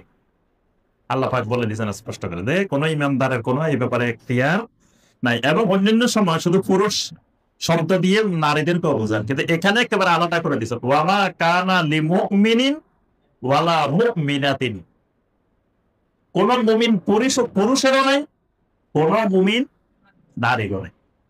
দুটাকে আলাদা করে দিয়েছে। মুমিন পুরুষেরও এখতিয়ার নাই, কোন মুমিন মহিলার নারীরও এখতিয়ার নাই। আল্লাহ এবং আল্লাহ রাসূল ফয়সালা দিলে, সিদ্ধান্ত দিলে সেটা মানতেই হবে, সেটা না মানার বা কোন ধরনের অপশন নাই। এখন মাঝে মাঝে কেউ বলতে পারে যে আনুগত্য তো আল্লাহর করবো, রাসূলের আবার কেন? বর্তমানে ওই যে আহলে কোরআন নামক ইমাম বিধ্বংসী কুফরি চক্রান্ত, তারা এই কথাটা বলে যে আনুগত্য করতে হবে আল্লাহ, আবার রাসূলের আনুগত্য কেন? তো এই রাসূলের আনুগত্য এই জন্যই আল্লাহ পাক সূরা আন-নিসার ৮০ নম্বর আয়াতে আল্লাহ পাক বলে দিয়েছেন, মাই ইউতিউর রাসূলা ফাকাদ আতা আল্লাহ। আল্লাহ বলেন যে আমার রাসূলের আনুগত্য করবে সে আমি আল্লাহরই আনুগত্য করব। এখানে একেবারে স্পষ্ট করে বলে দিয়েছেন, কেউ যদি আমার রাসূলের আনুগত্য করে সে আমি আল্লাহরই আনুগত্য করব। এবং কোরআনে কারিমে ৩ জায়গায় ৩ ক্ষেত্রে আল্লাহ রাব্বুল আলামিন আল্লাহর সাথে রাসূলকে সম্পৃক্ত করছেন। এটা মনে রাখবেন, এটা পরীক্ষা আসার মতো প্রশ্ন। ৩ ক্ষেত্রে আল্লাহ শুধু একা আল্লাহর কথা বলেন না, সাথে রাসূলের কথা বলছেন। ৩টা ক্ষেত্রে। ১ নম্বর ঈমানের ক্ষেত্রে। কোরআনে যত জায়গা দেখবেন আল্লাহ ঈমান আনতে বলছেন, খালি আল্লাহর উপর ঈমান আনতে বলেন নাই, সাথে বলছেন আমিনু বিল্লাহি ওয়া রাসূলিহি ইন্নামাল মুমিনুনা আল্লাযীনা আমানু বিল্লাহি ওয়া রাসূলিহি। আমানু বিল্লাহি ওয়া রাসূলিহি, আল্লাহর সাথে রাসূলকে একত্রে বলা হয়েছে। কিসের ক্ষেত্রে? ঈমানের ক্ষেত্রে। আরেকটা হলো ইতাআতের ক্ষেত্রে, ইতাআত আনুগত্যের ক্ষেত্রে। ১ নম্বর ঈমানের ক্ষেত্রে, ২ নম্বর আনুগত্য। যত জায়গায় আল্লাহর আনুগত্য করতে বলা হয়েছে সাথে রাসূলের আনুগত্যের কথা বলা হয়েছে। সূরা আলে ইমরানের ৩২ নম্বর আয়াত, কুল আতিউল্লাহ ওয়ার রাসূল ওয়া ইন তাওয়াল্লাউ ফাইন্নাল্লাহা লা ইউহিব্বুল কাফিরিন। রাসূল আপনি ঘোষণা দেন আতিউল্লাহ ওয়ার রাসূল, আনুগত্য করো আল্লাহ এবং রাসূলের। যদি আনুগত্য করতে অস্বীকার করো, প্রত্যাখ্যান করো আনুগত্যকে, তা আল্লাহ কাফেরকে পছন্দ করেন না। তার অর্থ আল্লাহর আনুগত্য অস্বীকার করলেও কাফের, রাসূলের আনুগত্য অস্বীকার করলেও আল্লাহ পাক ফতোয়া দিয়েছেন কাফের। সূরা আল আহজাবের ৭১ নম্বর আয়াত, সেটা আমরা সবসময় খুতবার শুরুতে তেলাওয়াত করি, ওয়া মান ইউতিউল্লাহা ওয়া রাসূলাহু ফাকাদ ফাযা ফাওজান আযীমা। ওয়া মান ইউতিউল্লাহা ওয়া রাসূলাহু, যে আল্লাহ এবং তার রাসূলের আনুগত্য করবে সে মহানভাবে বিজয়ী হবে, মহান সফলতা লাভ করবে। আল্লাহ এবং রাসূলের আনুগত্য করবে। আনুগত্যের ক্ষেত্রে আল্লাহ এবং রাসূল একসাথে। সূরা আন-নিসা ৫৯ নম্বর আয়াত, ইয়া আইয়ুহাল্লাযীনা আমানু আতিউল্লাহা ওয়া আতিউর রাসূলা ওয়া উলিল আমরি মিনকুম। আতিউল্লাহা ওয়া আতিউর রাসূলা, তাহলে ২ নম্বর কিসের ক্ষেত্রে? আনুগত্যের ক্ষেত্রে। ৩ নম্বর মহব্বতের ক্ষেত্রে, মহব্বত ভালোবাসা। কোরআনের যত জায়গায় আল্লাহকে ভালোবাসতে বলা হয়েছে আল্লাহর সাথে রাসূলের কথা বলছে। শুধু আল্লাহকে ভালোবাসতে বলা হয়নি, আল্লাহর সাথে আল্লাহর রাসূলকেও ভালোবাসতে বলা হয়েছে। এই জন্য দেখবেন মহব্বতের যত আয়াত আছে, সূরা তাওবার 24 নম্বর আয়াত, বড় আয়াত, কুল ইন কানা আবাউকুম ওয়া আবনাউকুম ওয়া ইখওয়ানুকুম ওয়া আযওয়াজুকুম ওয়া আমওয়াল ওয়া আশীরাতুকুম ওয়া আমওয়ালুন ইক্তারাফতুমুহা ওয়া তিজারাতুন তাখশাউনা কাসাদাহা ওয়া মাসাকিনু তারদাউনাহা আহাব্বা ইলাইকুম মিনাল্লাহি ওয়া রাসূলিহি, আহাব্বা ইলাইকুম মিনাল্লাহি ওয়া রাসূলিহি, আল্লাহ এবং রাসূলের মহব্বতের চাইতে যদি তোমার কাছে তোমার মা বাবার মহব্বত, ছেলে মেয়ের মহব্বত, ভাই বোনের মহব্বত, স্বামী স্ত্রীর মহব্বত, তোমার আত্মীয় স্বজনের মহব্বত, তোমার সম্পদের মহব্বত, ব্যবসা বাণিজ্যের মহব্বত, বাড়িঘরের মহব্বত বেশি হয়, তাহলে আল্লাহর ফয়সালা আসা পর্যন্ত অপেক্ষা কর। কঠিন হুমকি দিচ্ছেন আল্লাহ পাক এখানে। তো এখানে এই মহব্বতের কথা বলতে গিয়ে আল্লাহ পাক আল্লাহ এবং রাসূলকে একসাথে বলছেন ভালোবাসার ক্ষেত্রে, মহব্বতের ক্ষেত্রে। এইভাবে দেখবেন কোরআনে কারিমে আরো অনেক আয়াত আছে। সূরা আল আরাফের 157, 158, তারপরে সূরা আল ফাতহের 7, 8, এগুলোর মধ্যে আল্লাহ এবং রাসূলের মহব্বত একসাথে বলা হয়েছে। তাহলে মনে থাকবে কয় ক্ষেত্রে আল্লাহর সাথে রাসূলকে সম্পৃক্ত করা হয়েছে? 3 ক্ষেত্রে। কি কি ক্ষেত্রে? ঈমান, আনুগত্য, মহব্বত। ঈমান, আনুগত্য, মহব্বত। আগামী পরীক্ষা ইনশাআল্লাহ তাতে 100 হয়। এখনই পড়া মুখস্থ হয়ে দাও, তাহলে পরীক্ষা 100 পাইবেন ইনশাআল্লাহ। তাহলে 3 ক্ষেত্রে মনে রাখতে হবে, 3 ক্ষেত্রে আল্লাহ সুবহানাহু ওয়া তাআলা রাসূলকে একসাথে কি করছেন? সম্পৃক্ত করেছেন। তো সূরা আন-নিসার 80 নম্বর আয়াতে আল্লাহ পাক বলে দিয়েছেন, মান ইউতিউর রাসূলা ফাকাদ আতা আল্লাহ, যে আমার রাসূলের আনুগত্য করবে সে আমি আল্লাহরই আনুগত্য করবে। সূরা আলে ইমরানের 31, কুল ইন কুনতুম তুহিব্বুনাল্লাহা ফাত্তাবিউনি ইউহিব্বুকুমুল্লাহু ওয়া ইয়াগফির লাকুম যুনুবাকুম। রাসূল আপনি বলেন, ইন কুনতুম তুহিব্বুনাল্লাহ, যদি আল্লাহকে ভালোবাসতে চাও, আল্লাহকে যদি মহব্বত করতে চাও, তো ফাত্তাবিউনি, ভালোবাসার মাধ্যমটা হবে কি? আল্লাহ রাব্বুল আলামিনকে ভালোবাসলে তো আপনি আল্লাহকে দাওয়াত করে খাওয়াইতে পারবেন না, কি খাওয়ানো যাবে? তাহলে ভালোটা কেমনে বাসবেন? এই ভালোবাসার মাধ্যমটা হবে ফাত্তাবিউনি, সুন্নতের ইত্তেবা। সুন্নতের ইত্তেবা করা মানে আল্লাহকে ভালোবাসা। আল্লাহ পাক বলেন, সুন্নতের ইত্তেবা করলে ইউহিব্বুকুমুল্লাহ, আমি আল্লাহ তোমার সাথে 2টা ওয়াদা করতেছি, যদি তুমি সুন্নতের ইত্তেবা করো তা আমি আল্লাহ তোমাকে মহব্বত করবো, তোমাকে ভালোবাসবো। সুবহানাল্লাহ। আরেকটা হলো ভালোবাসার নমুনা শুরু, ওয়া ইয়াগফির লাকুম যুনুবাকুম, আমি আল্লাহ তোমার সব গুনাহ মাফ করে দেব। সুবহানাল্লাহ। এই জন্য সুন্নতের ইত্তেবা করলে 1 নম্বর লাভ আল্লাহর মহব্বত অর্জন হবে, 2 নম্বর লাভ রাসূলের মহব্বত অর্জন হবে, 3 নম্বর লাভ আল্লাহ গুনাহ সব মাফ করে দেব। সুবহানাল্লাহ। আরেকটা বিষয় এখানে বলা হয়েছে যে আল্লাহ ইউবাদাল্লাহু ইল্লা বিমা শারাআহুল্লাহু ওয়া রাসূলুহু। আমরা প্রথম বলছি, ওই পয়েন্ট মনে রাখবেন যে শাহাদাতে মুহাম্মদ রাসূলুল্লাহ মানে 4টা। শাইখ বিন বাজ রাহমাতুল্লাহ 4টা বলছেন। 1 নম্বর বলছেন তাসদিক, খবরের তাসদিক করা। 2 নম্বর বলছেন আদেশের আনুগত্য করা। 3 নম্বর বলছেন নিষেধ থেকে দূরে থাকা। 4 নম্বর বলছেন আল্লাহর কোন ইবাদত করতে হলে, গোলামি করতে হলে সেটা আল্লাহ এবং রাসূল যেই শরীয়ত নির্ধারণ করছেন, যেই পদ্ধতি নির্ধারণ করছেন, ওই পদ্ধতির বাহিরে করা যাবে না। এজন্য নবী সাল্লাল্লাহু আলাইহি ওয়াসাল্লাম বেদাতের ব্যাপারে কঠোর সতর্ক করছেন উম্মতকে। সহিহ আল বুখারীর হাদিস, মান আহদাসা ফি আমরিনা হাযা মা লাইসা মিনহু ফাহুয়া রাদ্দুন, কেউ যদি আমাদের দ্বীনের মধ্যে নতুন কিছু সংযোজন করে, আহদাসা, আহদাসা মানে ইহদাস, ইহদাস মানে নতুন। নতুন মানে কি? যেটা নবী সাল্লাল্লাহু আলাইহি ওয়াসাল্লাম করেন নাই, সাহাবায়ে কেরাম করেন নাই, বা যেই পদ্ধতিতে নবী সাল্লাল্লাহু আলাইহি ওয়াসাল্লাম এবং সাহাবায়ে কেরাম করেন নাই, এটার নাম ইহদাস। কেউ যদি এরকম ইহদাস করে দ্বীনের মধ্যে, এটা, এই পয়েন্টটা মনে রাখতে হবে, এই শব্দটা। এটা কারণে বাংলাদেশের মানুষ বেদাত করে, বেদাত বুঝতে পারে না। বেদাতটা হবে দ্বীনের মধ্যে, দ্বীনের ভিতরে, দ্বীনের জন্য, দ্বীনের উপকরণ, এগুলোতে বেদাত নাই। যেমন ধরেন আমরা মাইকে কথা বলতেছি, এটাও তো রাসূলের যুগে, সাহাবীর যুগে ছিল না, তাই বলে কি এটা বেদাত হবে? হবে না। ফ্যান চলতেছে, এসি চলতেছে, এটা বেদাত হবে? হবে না। আল্লাহ রসুলের যুগে তো সাহাবায়ে কেরাম নিচে বসে শুনছে, আমরা চেয়ারে বসছি, এটা বেদাত হবে? কারণ এগুলো দিনের ভিতরে না, এগুলো দিনের জন্য, দিন শিখার জন্য আমরা এই ব্যবস্থা করছি। এগুলো দিনের জন্য, দিন শিখার জন্য আলিয়া মাদ্রাসা বানাইছি, কওমি মাদ্রাসা বানাইছি, হাফেজিয়া মাদ্রাসা বানাইছি, নুরানি মাদ্রাসা বানাইছি। এগুলার দিন শিখার জন্য, দিনের জন্য, এগুলোর সাথে বেদাতের কোনো সম্পর্ক নাই। এই জন্য দিনের ভিতরে কোন ইহদাস, নবী সাল্লাল্লাহু আলাইহি ওয়াসাল্লাম বলছিলেন, এটা যদি কেউ করে ফাহুয়া রাদ্দুন, তার এই আমলটা বাতিল।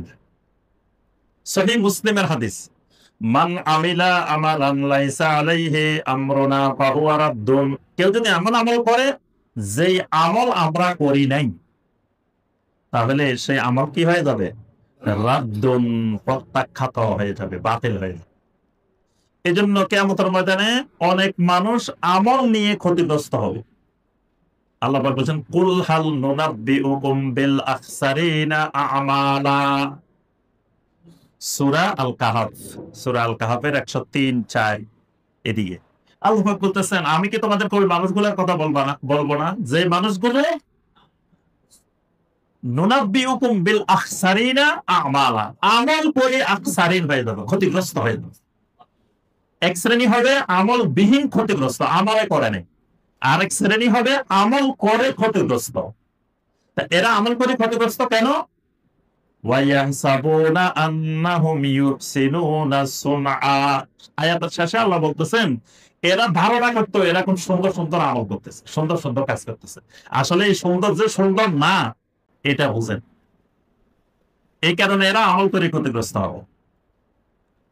সূরা আল ফুরকান, সূরা আল ফুরকানের 23 নম্বর আয়াত, এখানে আল্লাহ সুবহানাহু ওয়া তাআলা বলেন, ওয়া কাদিমনা ইলা মা আমিলু মিন আমালিন ফাজআলনাহু হাবাআম মানসুরা, কিয়ামতের ময়দানে আমার সামনে কত মানুষ আমল নিয়ে হাজির হবে, কিন্তু কিছুক্ষণ পরে তার সকল আমলগুলোকে বিক্ষিপ্ত ধূলিকণার ন্যায় উড়িয়ে দিব। তার আমলনামায় কোনো আমল থাকবে না। কেন থাকবে না? এই আমলগুলো যে সারা আল্লাহ ওয়া রাসূলুহু, আল্লাহ এবং আল্লাহ রাসূল যে শরীয়ত দিবেন, শরীয়তের পদ্ধতিতে করে নাই। তাহলে শরীয়তের পদ্ধতির বাহিরে কেউ যদি মারেফতের পদ্ধতিতে ইবাদত করে, এই ইবাদত কি? বাতিল। কেউ যদি তরিকতের পদ্ধতিতে করে, সেটাও বাতিল। কেউ যদি হাকিকতের পদ্ধতিতে করে, এটাও বাতিল। কেউ যদি রুহানি পদ্ধতিতে করে, এটাও বাতিল। পদ্ধতি হবে একটা, শরিয়া মানে পদ্ধতি, শরীয়ত মানে পদ্ধতি। কিসের পদ্ধতি? ইবাদতের পদ্ধতি। শরীয়ত মানে ইবাদতের পদ্ধতি। আল্লাহ পাক একটাই পৃথিবীর মানুষকে দিয়েছেন, শরিয়া। আল্লাহ পাক মারেফত নামে আলাদা কিছু দেন নাই, তরিকত নামে আলাদা কিছু দেন নাই, হাকিকত নামে আলাদা কিছু দেন নাই, এগুলো মানুষেরা নিজেরা বানাইছে। তাহলে ইবাদতের একটাই পদ্ধতি, সেটার নাম শরিয়া। শরিয়া, লিকুল্লিন জাআলনা মিনকুম শিরআতাও ওয়া মানহাজ, আল্লাহ বলেন প্রত্যেক নবীকে আমি শরীয়ত দিয়েছি এবং মানহাজ দিয়েছি। মানে কোন পদ্ধতিতে আল্লাহর ইবাদত করবে, পদ্ধতিটা আল্লাহ জানাই দিয়েছেন। এটা এমন অবসর রাখেন নাই যে যা যার যেমনি মনে চায় ইচ্ছা মতো ইবাদত করবে, এটা আল্লাহ রাখেন। ইবাদতের একটা সুনির্দিষ্ট পদ্ধতি আল্লাহ রাব্বুল আলামিন দিয়ে দিয়েছেন। একটা হাদিস নবী সাল্লাল্লাহু আলাইহি ওয়াসাল্লাম জীবনে এতবার বলছেন, যেটা আর কোন হাদিস এতবার বলেন নাই। সেটা কোনটা? বেদাতের হাদিস। আম্মা বা'দ ফাইন্না খায়রাল হাদিসি কিতাবুল্লাহ ওয়া খায়রাল হাদী হাদিয়ু মুহাম্মাদিন সাল্লাল্লাহু আলাইহি ওয়াসাল্লাম ওয়া শাররাল উমুরি মুহদাসাতুহা ওয়া কুল্লু বিদআতিন দালালাহ। এটা এতবার বলছেন, আর কোন হাদিস জীবনে নবী সাল্লাল্লাহু আলাইহি ওয়াসাল্লাম এতবার বলেন নাই। এখানে বেদাতের ব্যাপারে উম্মতকে সতর্ক করছেন, কারণ বেদাত উম্মত বুঝতে পারবে না, এটা নবী সাল্লাল্লাহু আলাইহি ওয়াসাল্লাম বুঝতে পারতেছিলেন। কারণ বেদাত দেখতে সুন্দর দেখা যায়, উম্মত মনে করে অসুবিধা কি, খারাপের কি করতেছে, এটা ভালো কাজ করতেছে। নাচি নাচি লাপাই লাপাই জিকির করতেছে, কয় এখানে খারাপের কি, জিকির এটা করতেছে। এখানে কি হে খারাপ কিছু করতেছে? জিকির করতেছে। মিলাদ করতেছে, কমি এখানে খারাপের কি করলো? এখানে তো সে রাসূলের গুণগান করতেছে, এটাতে খারাপ। তারপরে এইভাবে যত বিদআত, সকল বিদআত মানুষ মনে করে এগুলো তো সুন্দর, এখানে খারাপের কিছু তো দেখি না। এই খারাপের কিছু দেখে না, এই জন্য মানে তার মধ্যে খারাপ চিনার মতো জ্ঞান নাই, এই জন্য সে চিনে না। এই জন্যই নবী সাল্লাল্লাহু আলাইহি ওয়াসাল্লাম বারবার উম্মতকে বেদাতের ব্যাপারে সতর্ক করছেন। এবং ওই হাদিসটা ইরবাদ ইবনে সারিয়া রাদিয়াল্লাহু তাআলা আনহুর হাদিস, নবী সাল্লাল্লাহু আলাইহি ওয়াসাল্লাম একদিন সকালবেলায় ফজরের সালাত আদায় করলেন, এরপরে সাহাবীদেরকে এমন এক নসিহত করলেন, জারাফাত মিনহাল উয়ুন, সবার চোখে পানি চলে আসলো, অন্তরগুলা সব নরম হয়ে গেল। তখন এক সাহাবী উঠে দাঁড়ায় বললেন, ইয়া রাসূলুল্লাহ সাল্লাল্লাহু আলাইহি ওয়াসাল্লাম, মনে হয় এটা আপনার বিদায়ী খুতবা, আর মনে হয় জীবনে আমাদেরকে খুতবা দিতে পারবেন না, আপনি একটু আমাদেরকে ওসিয়ত করেন। তখন নবী সাল্লাল্লাহু আলাইহি ওয়াসাল্লাম আরো কিছু ওসিয়ত করলেন। ওই ওসিয়তের মধ্যে বললেন যে অচিরেই, এই বেশি দিন হবে না, অচিরেই ফাসাইয়ারা মানে কিছুদিনের মধ্যেই ইখতিলাফান কাসীরা, তোমরা আমার পরে অনেক ইখতিলাফ দেখতে পাবে। এই ইখতিলাফ মানে বেদাত, মানে রাসূলের পদ্ধতি বাদ দিয়ে অন্য পদ্ধতিতে ইবাদত শুরু করে দিবে মানুষ। তখন তোমরা কি করবা? ওয়া আলাইকুম বিসুন্নতি ওয়া সুন্নাতিল খুলাফাইর রাশিদিন আল মাহদিয়্যিন, তখন তোমরা আমার সুন্নাহ এবং হেদায়েত প্রাপ্ত খুলাফায়ে রাশিদিনের সুন্নতকে তোমরা শক্ত করে ধরবা। কেমনে ধরবা?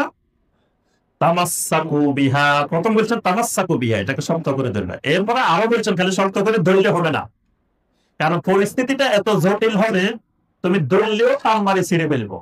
কারণ তখন সুন্নতকে মানুষ মনে করবে ফিতনা, বেদাতকে মনে করবে সুন্নত। তাই এখন তুমি সুন্নত ধরছো, তোমার সুন্নতকে সমাজের লোকেরা এমন ভাবে টান মারবে তুমি ধরে রাখতে পারবা। এজন্য রাসূল সাথে শিখিয়ে দিয়েছেন, ওয়া আদদু আলাইহা বিন নওয়াজিস, খবরদার ধরার সময় আবার মারির দাঁত, সামনের দাঁত দিয়ে ধরিও না। ধরবে কোন দাঁত দিয়ে? মারির দাঁত দিয়ে। কারণ সামনের দাঁত দিয়ে ধরতে ওই বেদাতীরা এমন ভাবে টান মারবে তোমার দাঁত ভাঙ্গি সুরত চলে যাবে, ধরে রাখতে পারবা না। মারির দাঁত দিয়ে ধরলে যত টানা টানো তোমার এটা চুকবে না চোখ। এই জন্য আল্লাহ রাসূল সাল্লাল্লাহু আলাইহি ওয়াসাল্লাম বলেন, কোন দাঁত দিয়ে ধরবে সেটাও উম্মতকে শিখিয়ে দিয়েছেন। দেখেন সুবহানাল্লাহ, সুন্নাতটা কোন দাঁত দিয়ে ধরতে হবে। এই দাঁত দিয়ে সানায়া রুবায়া এগুলো দিয়ে ধরলে হবে না, ধরতে হবে নওয়াজিস, মারির দাঁত। তার মারির দাঁতটাই হলো সবচাইতে শক্ত, এটা দিয়ে ধরলে আর সহজে পানি তোমার থেকে সুন্নাত বের করতে পারবে না। এরপরে নবী সাল্লাল্লাহু আলাইহি ওয়াসাল্লাম খবরদার বেদাত থেকে দূরে থাকবে, কারণ ফা ইন্না কুল্লা মুহদাসাতিন বিদআহ ওয়া কুল্লা বিদআতিন দালালাহ। আমরা সবাই জানি সূরা মুলকের 2 নম্বর আয়াত, সূরা মুলকের 2 নম্বর আয়াত আল্লাহ পাক বলছেন, আল্লাযী খালাকাল মাউতা ওয়াল হায়াতা লিয়াবলুয়াকুম আইয়ুকুম আহসানু আমালা, জীবন আর মরণ আল্লাহ সৃষ্টি করছেন কেন?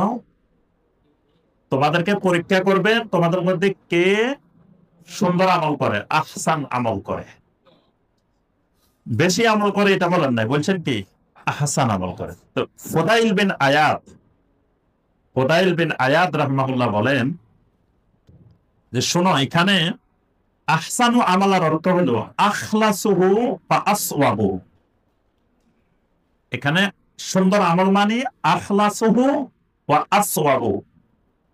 তো সবাই জিজ্ঞেস করলেন, ইয়া আবা আলী ওয়া আখলাসুহু ওয়া আসওয়াবু, আপনি যে বললেন আমলটা হতে হবে আখলাসুহু ওয়া আসওয়াবু, এটার মানে কি? তিনি বলেন, তুমি যে আমলটা করবা এই আমলের মধ্যে দুটি কোয়ালিটি থাকতে হবে, দুটি গুণ সম্পন্ন হতে হবে। একটা গুণ হলো খালেস, আর একটা গুণ হলো সাওয়াব। আখলাসুহু ওয়া আসওয়াবু মনে রাখবেন শব্দ দুটা। আহসান যে ওজনে, ওই ওজনে আখলাস আসওয়াব, মানে খালেস হতে হবে, সাওয়াব হতে হবে। খালেস মানে কি? একনিষ্ঠ, আর সাওয়াব মানে সঠিক। সাওয়াব মানে সোয়াব দিয়ে, সাওয়াব মানে সঠিক। তোমার আমলটা একনিষ্ঠ হতে হবে, আবার আমলটা কি হতে হবে? সঠিক হতে হবে। যদি তোমার আমল হয় ইজা কানা খালিসান ওয়া লাম ইয়াকুন সাওয়াবান লাম ইউকবাল, তোমার আমল খালেস, তুমি আল্লাহর জন্য করছো, কিন্তু আমলেরটা সঠিক পদ্ধতিতে হয়নি, লাম ইউকবাল, তোমার এই আমল কবুল হবে না। বাংলাদেশের অধিকাংশ মানুষের আমল করে ইখলাস ঠিক আছে, আল্লাহর জন্য করে, কিন্তু পদ্ধতি ঠিক নেই, লাম ইউকবাল। দেখবে নামাজ পড়ে কার জন্য পড়তেছে? আল্লাহর জন্য পড়তেছে, কিন্তু সে নামাজের পদ্ধতি ঠিক নেই। একজন একজনের থেকে 2 হাত দূরে দাঁড়াইছে, একজন মনে চাইছে সামনে দাঁড়াইছে, একজন মনে চাইছে এখানে দাঁড়াইছে, যার মনে চাইছে পদ্ধতি ঠিক নেই, কিন্তু তার নিয়ত ঠিক আছে, খালেস ভাবে আল্লাহর জন্য, তার এই ইবাদত কবুল হবে না। দেখবেন অনেক মাজার পূজারী, কবর পূজারী শিরিক করতেছে, শিরিকটাও সে আল্লাহর সন্তুষ্টির জন্য করতেছে, শিরিকটাও সে খালেস ভাবে আল্লাহর সন্তুষ্টির জন্য করতেছে। কবরে সাজদা করতেছে, সে আল্লাহর সন্তুষ্টির জন্য কবরে সাজদা করতেছে। পদ্ধতি ঠিক নেই, ইখলাস ঠিক আছে, পদ্ধতি ঠিক নেই। আবার ওয়াইজা কানা সাওয়াবান ওয়ালাম ইয়াকুন খালিসান লাম ইউকবাল, আবার পদ্ধতি ঠিক আছে, খালেস নাই, সেটাও কবুল হবে না। পদ্ধতি ঠিক আছে কিন্তু ভিতরে আমার ইখলাস ঠিক নেই। এজন্য খালেস মানে কি, মা কানা লিল্লাহ, খালেস মানে একমাত্র আল্লাহর জন্য হতে হবে প্রত্যেকটা আমল। সাওয়াব মানে মা কানা আলা সুন্নাহ, সুন্নাহ অনুযায়ী হতে হবে। একটা হলো আল্লাহর জন্য হতে হবে, আর সঠিক হতে হলে এটা সুন্নাহ অনুযায়ী হতে হবে। তাহলে এই যে শাহাদাতে আল্লাহ ইলাহা ইল্লাল্লাহ ওয়া আন্না মুহাম্মাদুর রাসূলুল্লাহ, দুটোই কিন্তু এই আমলের সাথে সম্পৃক্ত। এতক্ষণ আমরা বলছি এই দুটাই ঈমানের সাথে সম্পৃক্ত, এখন হলো এই দুটা আমলের সাথেও সম্পৃক্ত। এটা প্রশ্ন হতে পারে যে এই মুহাম্মদ রাসূলুল্লাহ সাল্লাল্লাহু আলাইহি ওয়াসাল্লামের সাক্ষ্যটা আমলের সাথে সম্পৃক্ততা আছে কি না। আমলের সাথে সম্পৃক্ততা আছে। কি ধরনের আমলের সাথে সম্পৃক্ততা? যে প্রত্যেকটা আমল আল্লাহর কাছে কবুল হতে হলে দুটা শর্ত, একটা ইখলাস, একটা সুন্নাহ। তাহলে ওইটাই, ওই যে সাক্ষ্য দেওয়ার মধ্যে মুহাম্মদ রাসূলুল্লাহর সাক্ষ্য এই জন্যই দিতে হবে যে একমাত্র মুহাম্মদ রাসূলুল্লাহ সাল্লাল্লাহু আলাইহি ওয়াসাল্লামের পদ্ধতিতেই আল্লাহর ইবাদত করা যায়। এবার আসেন 2 নম্বর রুকন। 2 নম্বর রুকন কি ছিল? ইকামিস সালাত, সালাত কায়েম করা। সালাত কায়েমের অনেক আলোচনা আমরা সংক্ষিপ্তভাবে এখানে শাইখ রাহিমাহুল্লাহ যে কথাগুলো বলছেন আমরা শুধুমাত্র ওই কথাগুলো এখানে আলোচনা করব। প্রথমে এটার আবার যে ব্যাখ্যাটা আমাদের এখানে, এটা হলো শাইখ আব্দুর রাজ্জাক বিন আব্দুল মুহসিন আল বাদার। এই আলেমটার নাম মনে রাখবেন। কি নাম বলছি? শাইখ আব্দুর রাজ্জাক বিন আব্দুল মুহসিন আল বাদার। উনি বর্তমান পৃথিবীর শীর্ষ কয়েকজন আলেমের মধ্যে, জীবিত আলেমের মধ্যে একজন। উনি মসজিদুল নববীতে দার্স দেন এবং ওনার দার্সে সবচাইতে বেশি মানুষ বসে, সবচাইতে বেশি ওলামায়ে কেরাম ওনার দার্সে বসে, এবং ওনার দার্সে বসলে নাকি পুরস্কারও দেয়। ওখানে শাইখদের দার্সে বসলে পুরস্কারও দেওয়া হয় যারা নিয়মিত বসে। তো উনি বর্তমান দুনিয়ার বড় আলেমদের মধ্যে একজন। ওনার আব্বাও পৃথিবীর বড় আলেমদের মধ্যে একজন, শাইখ আব্দুল মুহসিন আল আব্বাদ হাফেজাহুল্লাহ। ওনার আব্বার নাম ছিল আব্দুল মুহসিন আল আব্বাদ। উনি মদিনা ইউনিভার্সিটির চ্যান্সেলর ছিলেন ওনার আব্বা। এবং ওনার আব্বার দার্সে আমি একদিন 2 দিন বসছি। আমার সৌভাগ্য হয়েছে মদিনাতে 2 দিন ওই শেখ আব্দুল মুহসিন আল আব্বাদ ওনার দার্সে আমি বসছিলাম। তো ওনার দার্সে বসে যেটা দেখছি, অনেক কিছু দেখছি, সবচেয়ে গুরুত্বপূর্ণ যেটা দেখছি সেটা হলো উনি তখন চোখে দেখেন না, 98 বছর বয়স। তো চেয়ারে বসে দার্স দেন। তো ওনার ছাত্ররা সবাই মদিনা ইউনিভার্সিটির প্রফেসর, বড় বড় মুহাদ্দিস। ছাত্ররা সবাই পাশে বসেন, বসে একজনে হাদিস পড়েন, উনি বসে বসে শুনেন। তো পরে উনি ব্যাখ্যা দেন হাদিসের, কিন্তু ও পড়ে ছাত্ররা। এই পড়তে গিয়ে কোন জায়গায় যদি এলোমেলো হয় উনি দই ফেলায়। মানে ওনার মুখস্থ সব একবারে, কোন জায়গায় কোন শব্দ, ওই শব্দটা মুখস্থ। কোন জায়গায় দেখি যে একটু বেশ কমেলে উনি সাধারণত ধরে ফেলাইতেছে। আবার আরেকটা জিনিস দেখছি যেটা আমাদের বাংলাদেশের কোন মুহাদ্দিসের মধ্যে এরকম নাই, সেটা হলো ওই যে হাদিসের যে সনদের মধ্যে যে বর্ণনাকারীরা থাকেন, অমুকের থেকে অমুক, অমুকের থেকে অমুক, একই নামে অনেক রাবি থাকে।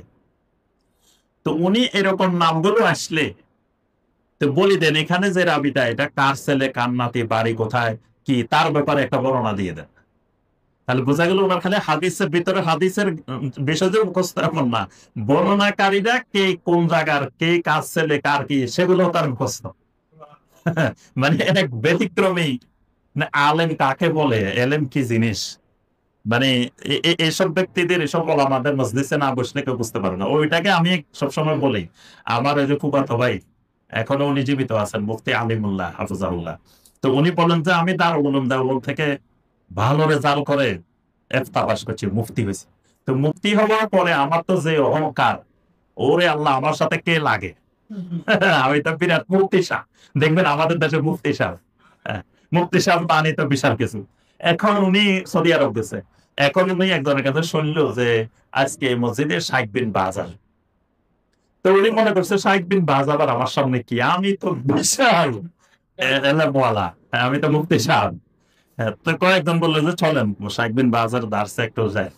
তো কই গেলাম, যাই যখন বসলাম উনি দার্স শুরু করছেন, এবার দেখি যে ওনার এলেমের দিকে তাকাইলে আমার মাথা টুপি খুলি পড়েছে। মানে এলেম এত অসু, তাকাইতে গেলে আমার টুপি পিছনের দিকে পড়ে যায়। কারণ ওনার এলেম বোঝার মতো, ওনার ছাত্র হওয়ার মতো যোগ্যতা তখন আমার মধ্যে নাই। তারপরে আমার অহংকার গেছে যে আসলে আলেম কাকে বলে। তো বাংলাদেশে আমরা যারা এই বেশি গর্ব করে অহংকার করে, এরা হয়তো কুয়ার মা, কুয়ার ব্যাগ, মানে সাগর থেকে নাই, মহাসাগর থেকে নাই। বাংলাদেশের মধ্যে পড়ে আছে। বাংলাদেশের মধ্যে কেউ পড়ে থাকলে কোনোদিন আলেম বুঝবে না আলেম কি জিনিস, এলেম কি জিনিস। সেই যদি পৃথিবীর বিভিন্ন দেশে যায়, বিশেষ করে মদিনা এবং আমাদের মসজিদে যদি কেউ বসে, তাহলে সে বুঝতে পারবে না এলেম কাকে বলে, এলেম কি জিনিস। তা আমি যে কথাটা বলছিলাম যে শেখ আব্দুর রাজ্জাক বিন আব্দুল মোহসেন আল বাদার, তিনি এই কিতাবটার ব্যাখ্যা করছেন, শেখ বিন বাজের এই কিতাবের ব্যাখ্যা করছেন। তো উনি ব্যাখ্যা করতে গিয়ে যে হাদিসগুলো আনছেন, আমরা শুধু ওগুলোই আলোচনা করতেছি, এর বাইরে আর যাইতেছি না। এখানে সলাতের ব্যাপারে তিনি প্রথমে একটা হাদিস আনছেন, মুসনাদে আহমদের হাদিস, এবং এটা দারিমির মধ্যে আছে, বাইহাকের মধ্যে আছে, ইবনে হিব্বানের মধ্যে আছে, অনেক জায়গায় আছে। হাদিসটা হলো আল্লাহ রাসূল সাল্লাল্লাহু আলাইহি ওয়াসাল্লাম বলেন, মান হাফাজা আলাইহা কানাত লাহু নূরান ওয়া বুরহানান ওয়া নাজাতান ইয়াউমাল কিয়ামা। যে ব্যক্তি সলাতের হেফাজত করবে, যে ব্যক্তি 5 ওয়াক্ত সলাতের হেফাজত করবে, এটা কিয়ামতের দিন তার জন্য নূর হবে। সুবহানাল্লাহ, কিয়ামতের দিন তার জন্য নূর হবে। ওয়া বুরহানান, তার জন্য দলিল হবে। ওয়া নাজাতান, এবং তার নাজাতের মাধ্যম হবে। ওয়া মান লাম ইউহাফিজ আলাইহা লাম ইয়াকুল লাহু নূরুন ওয়ালা বুরহানুন ওয়ালা নাজাতুন। যে ব্যক্তি 5 ওয়াক্ত সালাতের হেফাজত করে নাই, কিয়ামতের ময়দানে তার কোনো নূরও থাকবে না, দলিলও থাকবে না, নাজাতও থাকবে না। আরো কঠিন কথা, ওয়া কানা ইয়াউমাল কিয়ামাতে মা কারুনা ওয়া ফিরআউনা ওয়া হামানা ওয়া উবাই ইবনে খালাফ। নবী সাল্লাল্লাহু আলাইহি ওয়াসাল্লাম কয়েকজনের নাম ধরে ধরে বলছেন, যে 5 ওয়াক্ত সালাতের হেফাজত করে নাই, তার কিয়ামত হবে কারুনের সাথে, ফেরাউনের সাথে, হামানের সাথে, উবাই ইবনে খালাফের সাথে। নাউযুবিল্লাহ। তাহলে বাংলাদেশে যে দিব্যি আরামে সব আশেকে রাসূলেরা বসে রয়েছে, নামাজ পড়ে না, নামাজ নাই ইমান ঠিক আছে। বাংলাদেশে আমি নামাজ পড়ি না, কি হয়েছে, আমার ইমান তো ঠিক আছে। এই ইমানদার যারা নামাজ নাই ইমান লই বসে আছে, এদের হাসর এবং কার সাথে, ফেরাউনের সাথে, কারুনের সাথে, হামানের সাথে, উবাই ইবনে খালাফের সাথে। কিন্তু এরা এই ব্যাপারে পুরা বেখবর। আমি ওই দিন আমাদের গ্রামের বাড়িতে গেছি, তো যাওয়ার পরে ফজরের সলাতে যাই, দেখি যে মুসল্লির সংখ্যা মাত্র 2 জন। আমরা ঢাকা থেকে গেছি 2 জন, এলাকা থেকে আসছে 2 জন। আর মুয়াজ্জিন সাহেব তো আজান দেওয়া লাগবো, নয়তো মুয়াজ্জিন পাওয়া মুশকিল। সে আসতো কিনা সেটা পরে, সেটা আজান দিতে হবে, আসা লাগবে। আপনার তাহলে এই যে 2 জন মুসল্লি, আমি বাড়ি যাওয়ার আগে আমার কাছে একদিন এলাকার কয়েকজন ফোন দিচ্ছেন, বলতেছেন যে এলাকায় কিছু কথাবার্তা চলতেছে, যে এই মসজিদে এইভাবে খুতবা হয় কেন, ইমাম সাহেব এইভাবে রাফল ইয়াদান করে কেন, আমিন জোরে বলে কেন, এগুলো নিয়ে কথাবার্তা হচ্ছে। তাই ইমাম সাহেব বলছে যে ঠিক আছে, শাইখ তো আগামী শুক্রবারে আসবে, আপনারা সবাই শাইখের সাথে বসিয়ে এই বিষয়গুলো নিয়ে আপনারা আমার সাথে কথাবার্তা না বলে শাইখের সাথে বসলে ভালো হবে।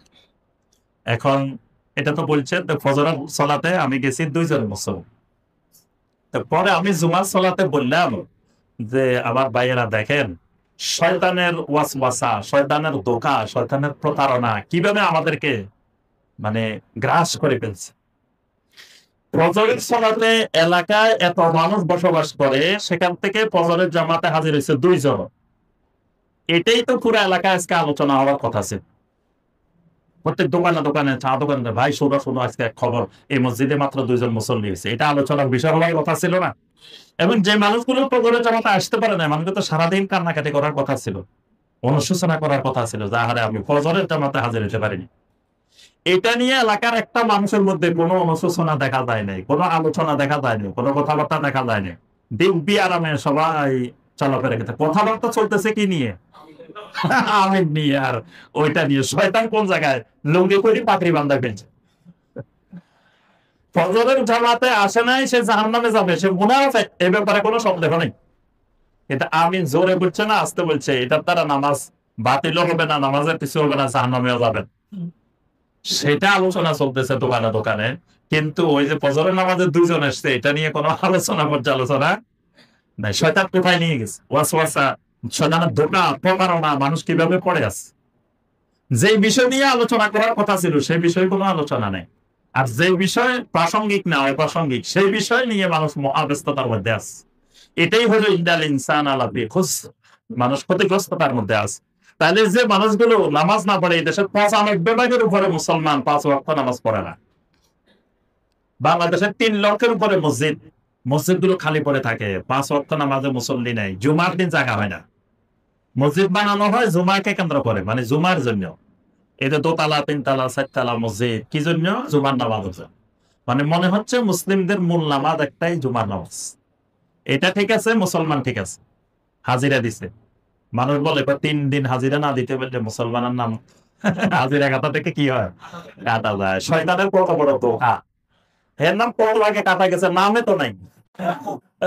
নাম থাকলে না কাটা দেবো, আগে তো ভর্তি হইতে হইব, ভর্তি হইলে না নাম কাটা দেয়, ভর্তি হয় নাই, নামে ওখানে, নামে নাই, কাটা যাওয়ার তো কোনো প্রশ্নই ওখানে।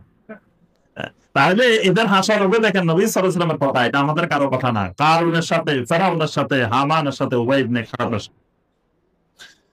এরপরে নবী সাল্লাল্লাহু আলাইহি ওয়াসাল্লাম বলছেন, আল আহাদুল্লাযী বাইনানা ওয়া বাইনাহুমুস সালাহ ফামান তারাকাহা ফাকাদ কাফার।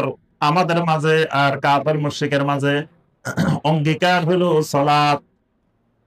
সালাত যদি কেউ সালাত ছেড়ে দেয়, ফাকাদ কাফার, সে কাফের হয়ে গেল, কুফরি করল।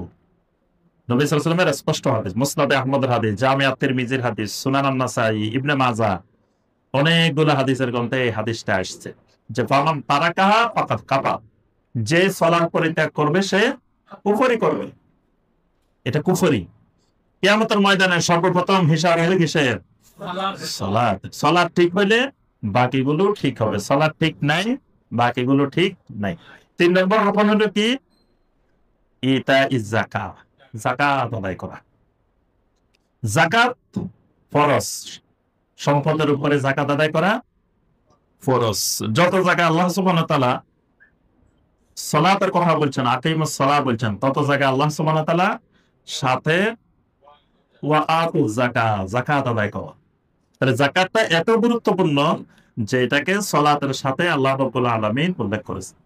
4 নম্বর রকম হলো সিয়াম রমাদান, রমাদান মাসে সিয়াম পালন করা। সিয়ামের ব্যাপারে আমরা সবাই জানি, কোরআনে কারিমের অনেক আয়াত আছে, অনেক হাদিস আছে, রমাদান মাসে আমরা এগুলোর আলোচনা শুনি।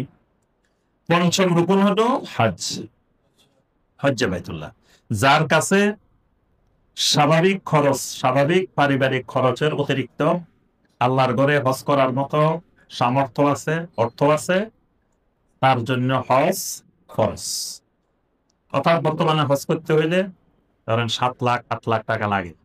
তো স্বাভাবিক খরচের চেয়ে কারো কাছে যদি কোনো ঋণ ছাড়া, আবার ঋণদারে ঋণ না দিয়ে হজে চলে যাওয়া, মানে টাকাও আছে 8 লাখ, ঋণও আছে ধরেন 5 লাখ, তো ঋণ হেরে দিলে দিব, না দিলে নাই। ঋণ নেওয়ার সময় মানুষ আগে ঠিক করে রাখে এটা দিব না।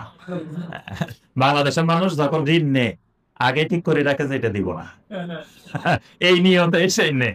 তো সে ঠিক করে রেখেছে ঋণ পাইলে পাবে, অসুবিধা নাই, আমি হজ করে আসি। এই হজ করা যাবে না। কারো কাছে ঋণ থাকলে ঋণদার অবস্থায় কাউকে হাদিয়া দেওয়া যায় না। মানে আপনি ঋণগ্রস্ত অবস্থায় কারোরে হাদিয়া দেওয়া, তারপরে আপনি বিলাসবহুল বাড়িতে জীবনযাপন করা, মানে ধরেন আপনি একটা ফ্ল্যাটের 10,000 টাকার ফ্ল্যাটেও থাকতে পারেন, 1 লাখ টাকার ভাড়ার ফ্ল্যাটেও থাকতে পারেন। না মানুষ আপনার কাছে ঋণ পাইব, ঋণ দেওয়ার খবর নাই, আপনি 1 লাখ টাকার ফ্ল্যাটে থাকেন, এটাও হয়, এটাও হয়। তারপরে আপনি আনন্দ ভ্রমণে যাবেন বিভিন্ন জায়গায়, এটাও হারাম। কারোর মনে করেন হাদিয়া দিবেন, গিফট দিবেন, এটাও হারাম। মানে ঋণগ্রস্ত অবস্থায় অনেক হুকুম আহকাম আছে, মানে আপনি স্বাভাবিক খরচের চেয়ে অতিরিক্ত কোনো খরচ করা যাবে না। এবং আপনি এই ঋণগ্রস্ত অবস্থায় মারা গেলে আপনার ঋণের যতক্ষণ কেউ জামিনদার না হবে, গ্যারান্টি না হবে, ততক্ষণ আপনার জানাজা হবে না। হ্যাঁ, এই জন্য ঋণ নেওয়ার আগে পরিবারের সবাইকে, আপনার যত ওয়ারিস আছে তাদের সবাইকে ডেকে তারা এর দায়িত্ব নিবে কিনা এই ঋণের, তারপরে ঋণ নেওয়া যাবে, এর আগে নেওয়া যাবে না। কারণ আপনি মারা গেলে একজন ঋণদার, একজন ওয়ারিস যদি বলে যে না আমি উনি ঋণ নিছে কেন, আমি ওনার ঋণের দায়িত্ব নাই, তাহলে এটার জন্য আপনি দায়ী হবেন। কারণ আপনি তো যে কোনো সময় মারা যেতে পারেন, এটা তো নিশ্চয়তা নেই। তাহলে ঋণ এগুলো পরিশোধ করবে কে? পরিশোধ আপনার ওয়ারিস যারা, সম্পদটা যারা পাবে তারাই তো পরিশোধ করতে হবে। তো তারা আগে দায়িত্বটা নিতে হবে। তারা যদি দায়িত্ব নেয় তারপরে আপনি ঋণ নিতে পারেন, তাও ঋণ শরিয়া সম্মত কাজের জন্য। আবার সুদের ঋণ নেওয়া যাবে না। সুদের ঋণ দিয়ে বাড়ি করবেন, পরিবারের সবাই রাজি কয় না আপনি একটা বাড়ি করে দিয়ে যান, তাও করা যাবে না। কারণ সুদে সবাই সম্মতি থাকলেও এটা হারাম, এটা নেওয়ার সুযোগ নাই। তো এজন্য মানে ঋণ ছাড়া যদি আপনার কাছে হজে যাওয়ার মতো সামর্থ্য থাকে, তাহলে হজ করা জীবনে একবার ফরজ। তো এই হলো সংক্ষিপ্তভাবে আমাদের আরকানুল ইসলাম। এ ব্যাপারে আমার একটা আলাদা বই আছে, আরকানুল ইসলাম, ইসলামের রোকন, 5টা রোকনকে আলাদা করেই আমরা ওই বইয়ের মধ্যে আলোচনা করেছি। আরবি ভাষায় অনেক বই আছে, বাংলা ভাষায় অনেক বই আছে, আমাদের অনেক শায়খদের বই আছে এই বিষয়ের উপরে। তো এই বিষয়গুলো আমরা আরো বিস্তারিত জানার জন্য লেখাপড়া করবো ইনশাআল্লাহ। আল্লাহ রাব্বুল আলামিন আমাদের সবাইকে তৌফিক দান করুন। আমিন ইয়া রাব্বাল আলামিন।